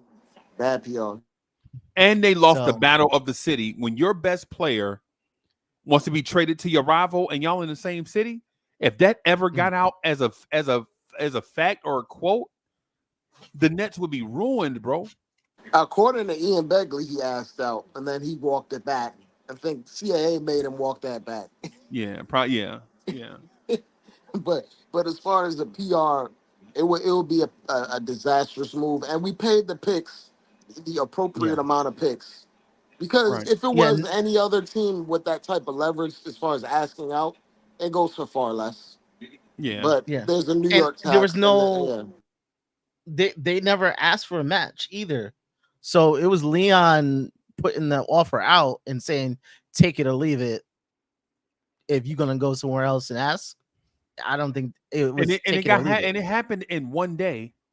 It One happened day. like Yep. from what I heard, it started one afternoon and was finished by the next night. Right? So 25, 27 hours, whatever you want to call it. Right? But it was done. Yeah. and knowing us, Freezy, this was probably planned as soon as we got the Bogey contract. Yeah, probably. Like we probably put this in motion months ago. We were Right. just waiting for the right time to push the button. It was probably the Nets probably told us to, yo, we don't want Fournier, bro. You got to give us Bogey. I don't even know. I don't even know if we even I dealt think with you're them right, at that Freezy, with that range. though. I think. I think. I think. I don't. The player doesn't even matter at that point, Freezy. It's the draft compensation because Bogey's 36. So He don't what? matter So them. so what was the point of what you said prior to that then? The money match, the asset management, Right. in order to make the trade work in a money point of view. As soon as we But went and got Bogey, Fournier and Bogey made around the same amount of money. no. Bogey makes 20. Fournier makes less than that, like 16, Eight 17. no, he made 18. 18. That's still, and Yeah, we still had to 18 and we some still change. had to figure out a way to make that gap. Now we're talking about another 2 million on But when top it of. but I don't understand the timeline because it would we could still do that trade with Fournier because free agency didn't start. I'm having to add it up in my head. Yeah, We Fournier did is it. just We his did it uncle in a at that means point. to get two guys that can help us for this season, and still help us in terms of aggregating and making a trade in the off season. We try You to know, do. We try to do I two at get that once. part. I get that part. The part where I was confused at is why would it matter when everybody was coming off the books? Like this happened before we re-signed OG and Anunoby. So Because we it wanted a wasn't like player that could help us in that season, because Fournier was not helping us in that season, right. and we wanted to be able to aggregate that money in the offseason because it would be even more money than Fournier's. It would be 2 more million than Fournier's. It would have been easier. In that, Like I'll put in it other, this way, Freezy. I'll put it this way, Freezy. If we had Fournier's money, we would probably have to do. We'd probably have to add another player besides Shake Milton in order to make the trade Dre, work. this is before free agency started, bro. Nick Claxton wasn't signed yet. OG Doesn't Anunoby Fournier wasn't signed. expire right now? Like Fournier's already expired. But No, Bogdanovich's money goes in the next year. Fournier was waived by the Pistons. Yeah, so his Yeah, money, he had an no, option. Yeah, it Yeah. was an option thing. So it wouldn't have worked. Like they needed the money that would go into next year to make it work. And then they probably might waive it because it's not guaranteed. the key was that's what I. All right, you answered my question already. I was going to say Because it wound up being guaranteed 18 million. money and non-guaranteed money. Yeah, It's a because it wound up difference. being 18 million regardless. Because Cash, it was Evan Fournier was 18 million. You can waive him with no extra penalty, but Bogey is 20 million, and then you cut him, Bogey gets 2, and you still got 18 million. So the money is exactly the same. Freezy, we gave Shake Milton like a dummy contract to make the deal work, like $3 million this year. Right. If we had to add another 2 million to stay out of getting locked into this first apron, I, but Dre, then we would have to find a means to add but another Dre, player we into know the that already. deal. It might have been That's Dre. Sims. We know that already. We already talked about that. But what We we're didn't want saying, it, but we didn't want to add extra players. That just complicates it further. but We just but sent we're two players out and we got what we wanted. Dre, we talking about two separate timelines, right? The trade was agreed to in principle, but the trade wasn't completed until weeks later, right? The trade, the Shake Milton stuff and all of that was added after the fact. Keita Bates Diop wasn't in the original thing agreed to originally. We didn't find But out but about. here's the thing, Freaky. They agreed to not hard cap us. They Okay, agreed. They agreed. So this Shake Milton stuff that was in the terms for the deal immediately. We just didn't know about it, but we had a handshake agreement with the Nets that they wouldn't have us locked into the first apron hard capped. We had to make the money work. okay. So So that part we agreed to, right? But the original parameters of the trade didn't include Keita Bates Diop, nor did it include Shake Milton. Not and what it we saw needed it when we needed saw it from needed Woj. it needed both of those things to happen to make the money work so we didn't get hard capped at the first apron. So in my mind, they already knew what was gonna happen. Like we gave Shake Milton a sign and trade. Like that doesn't happen in one day. No, They knew and we knew. that happened after. But you're talking about that. What that happened weeks after. We already knew we had him. And we agreed to him in principle. Yeah, we didn't see the entire terms of the trade. We didn't see everything but the picks. I don't think the two teams knew exactly what it was going to be. I think they worked together and then came to the conclusion that giving Shake this amount of money and then getting Keita Bates-Diop back in return basically puts both teams in the position that they can win a palatable I situation. think all those things were figured out very early in the process. How come we didn't hear about it then? We don't have to know everything. The Knicks don't disclose everything until we see it. Did you ever hear any rumors about OG or Macau? No, you didn't. No, that's not. No, that's Actually, I came on the show and said that I heard Scudder talking about OG. Fuck out of here. the OG thing. No, I didn't hear anything about the OG money. Right. The thing about that trade though, and this is like a nowhere kind of conversation because it don't matter because it basically worked out for both sides. Yeah, it worked out. Yeah, that's But in my head, Freezy, if you had a $2 million difference, they probably wouldn't want to take on Shake Milton for $5 million, and then we probably have to take on another player in the deal a and make it small work. contract. We had to take on Dennis Schroeder. No. We would I have to think the send key. out another player to make the money work, or I we'd have think to the take key back for the someone that Knicks makes too was much money. they wanted to send out more money than they were taking back to stay Right. under the apron. But if That's exactly what it was. but if you're the Nets, you're gonna want more compensation And for that's what taking the that. picks are for. Yeah. Yeah, they got the picks. That's why they got all those picks. Yeah. But on the Woj, the first Woj report, and I trust Woj, bro. He an insider. But those first three Woj reports, it didn't have anything about Keita Bates-Diop and none of that stuff, bro. Because Keita Bates-Diop. that's fixing the books. Like you gotta, of course, it takes time, but like that sort of thing. I doubt they figured it out on that Saturday. Like that Right. was something they already had in the works for days, likely. Like we had the trade done for a week or more before that. Like they probably figured it out within a few days, All right. and they said we'll take Keita Bates-Diop, you'll take this guy, and then remember the books had to come in, like guys couldn't sign officially until that day, the Right. 6th. Yeah. So we figured it all That's out. 3 weeks. Yeah, that's 3 weeks later.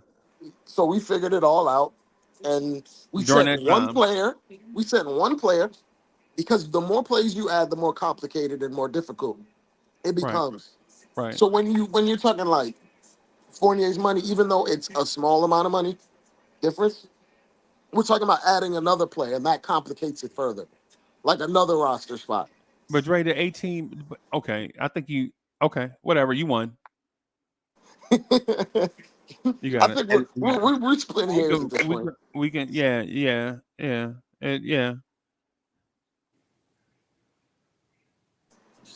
I'm not mad.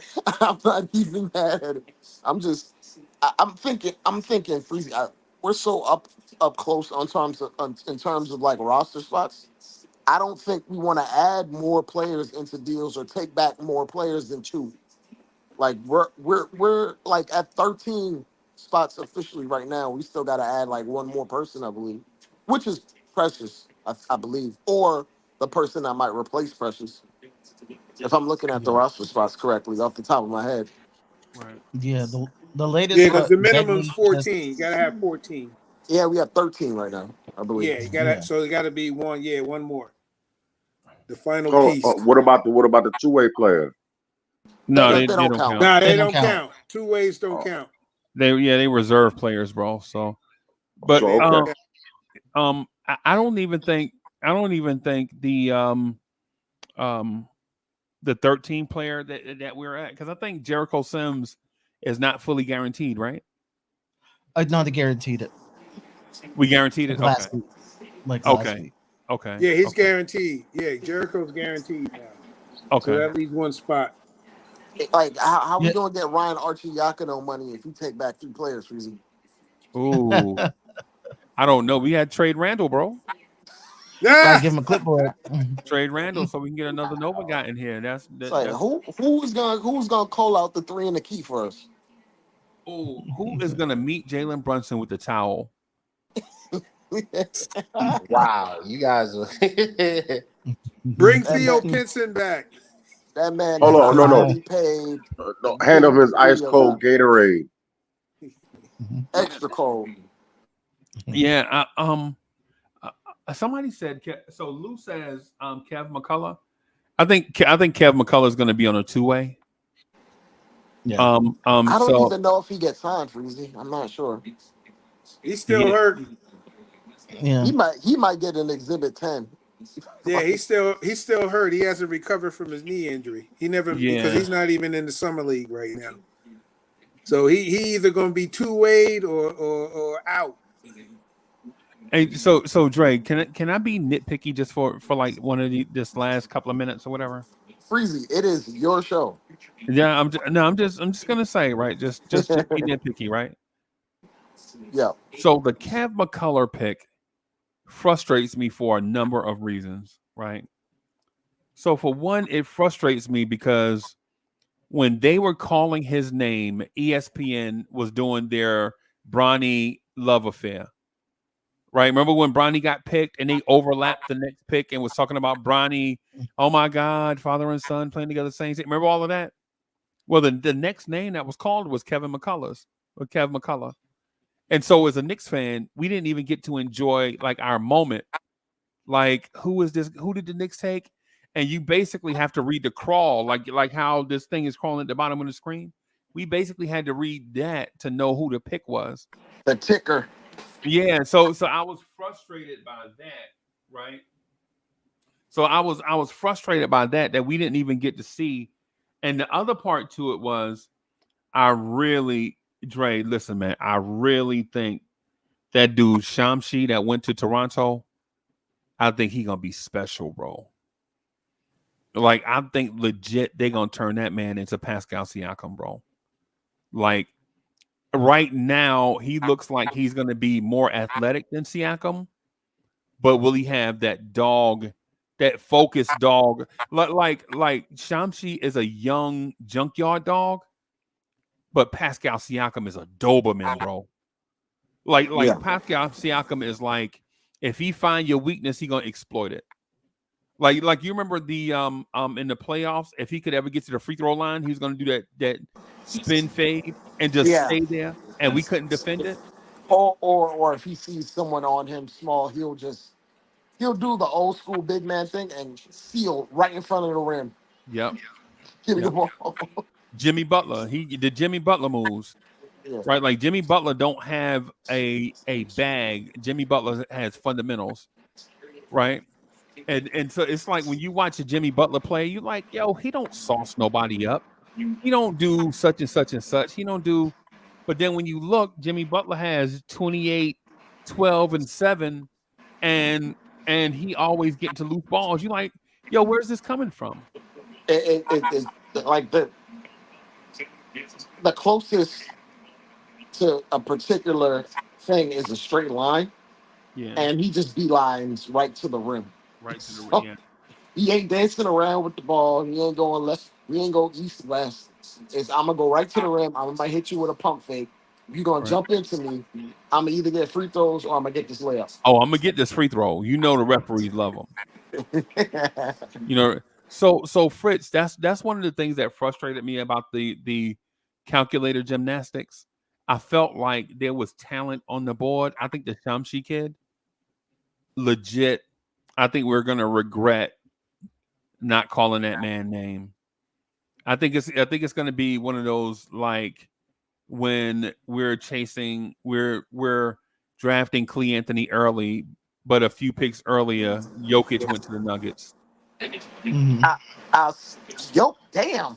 Oh, that's lofty. But Yeah, if a second round pick is making you question that, then I'm gonna keep it real with you, Freezy. If Chauncey is the difference between us competing and not competing, a lot of things went wrong. A lot. that's not what I'm saying. But why would we regret it then? That because NBA talent is hard to come by, right? Like legit, it's millions of dudes that want to be in the NBA right now, and they're in that range, right? 18 to 25, whatever. It's millions of dudes that's in that range, right? But guys like Shamshi, in my opinion, that have the elite athleticism and have that hunger, like that starvation to make it as a player or go back to Cameroon, right, and get a job. I think there's a difference between that and the American kid, and you know what I'm saying, that's in the AAU circuit and they get brand new Jordans every AAU tournament. I think there's a I'll difference. say this. The Sixers signed Adama to a 4-year contract. Kid from UCLA, the big. Yeah, the small. Yeah, Yeah, Chomsky's on a 2-way. yeah, bro. So I he's think he's I gonna think he's gonna need some seasoning. But Adama, the small, I mean he's a center. he's a center, but he's not a big center. He's I 6'8". mean they like medium sized centers over there. They had Paul Reed, so Yeah, they had Paul Reed too. Yeah, that's the one thing that I think the fact that we didn't get Ryan Dunn. I'm over it. You can't have it all. No team. You can't have it all, right? can't have a clean sweep.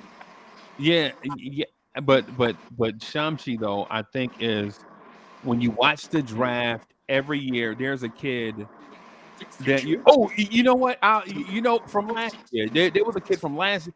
There were 3 kids from last year. Y'all remember the dude Cam Whitmore? Yeah, Oh my from the god. Rockets. Don't remind me. Bro, you remember? The whole time we were talking, we were like, Cam Whitmore's a top 10 pick. And then all of a sudden, he slid down the draft board and he fell to Houston, who didn't We even need a we could small have had a forward. crack at him if the Mavericks didn't tank, but whatever. Right. Yeah. Right. Cam Whitmore. Anybody remember the name Gigi Jackson? Yep. Oh Yeah, god. yeah, yeah. Yeah. What's the kid that went to Eastern Michigan that the Cavs drafted eventually? Imani The one Bates. with the Imani gun Oh, Bates. Bates. Imani Amani Imani Yeah, Bates. Bates. Imani Bates.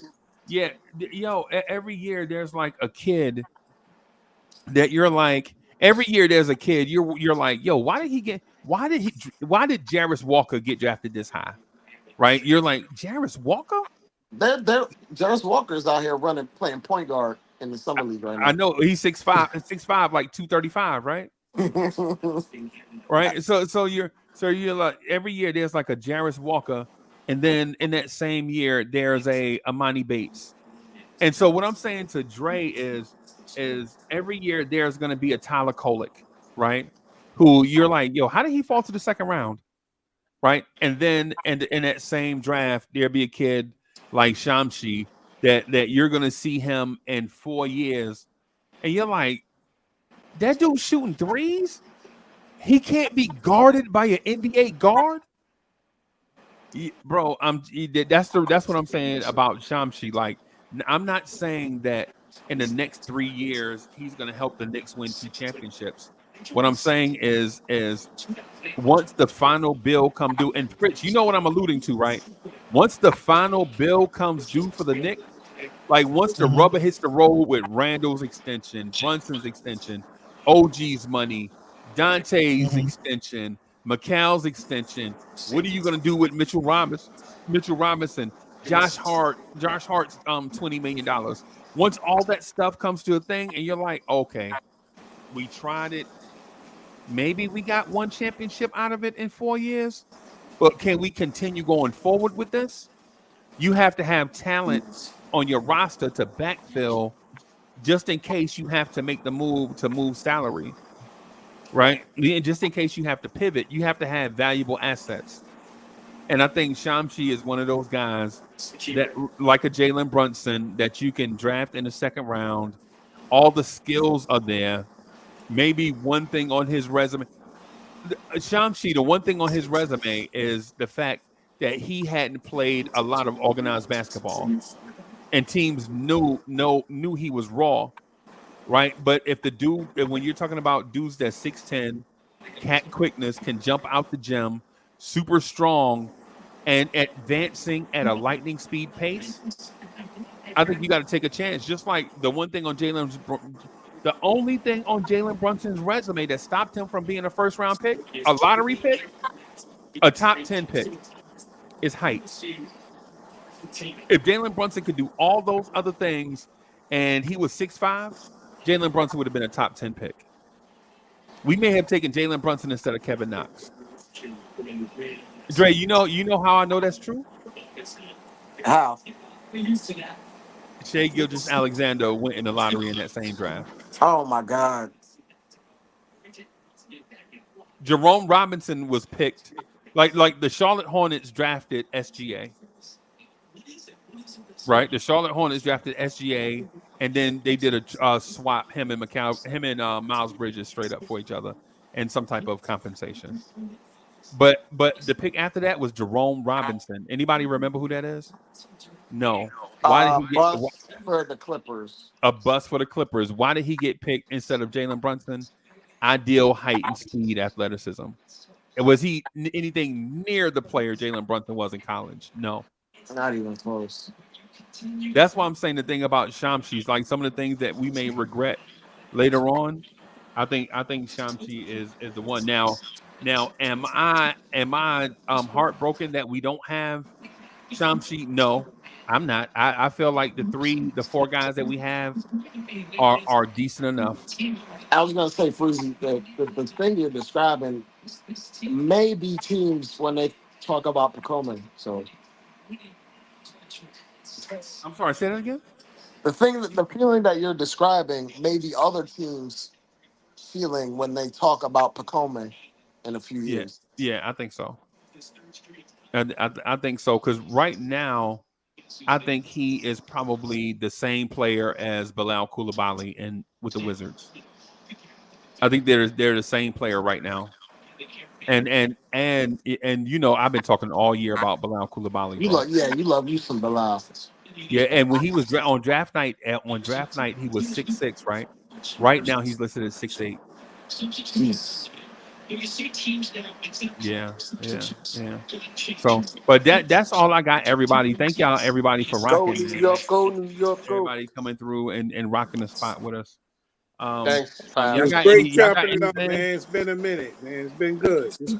Yeah, man. Cash, you gotta chopping it up with you guys. Hey, Cash, you gotta come around more often, bro. Yeah, I got to work on that, man. I'm doing this night shift thing now, so my world is upside down. Bro, they say you busy ruling everything around people, bro. Ruling everything around. Well, I tell a couple of people what to do, but other than that, I make it do what it do. I heard one of your workers said, "Cash rule everything around me." All right, y'all. I'm gonna get out of here. Thank y'all for watching, for rocking, everybody. We'll see y'all probably tomorrow or later on today at some point. Peace, everybody. Chris, thank you. Lee, thank you for coming through. Thank y'all, man.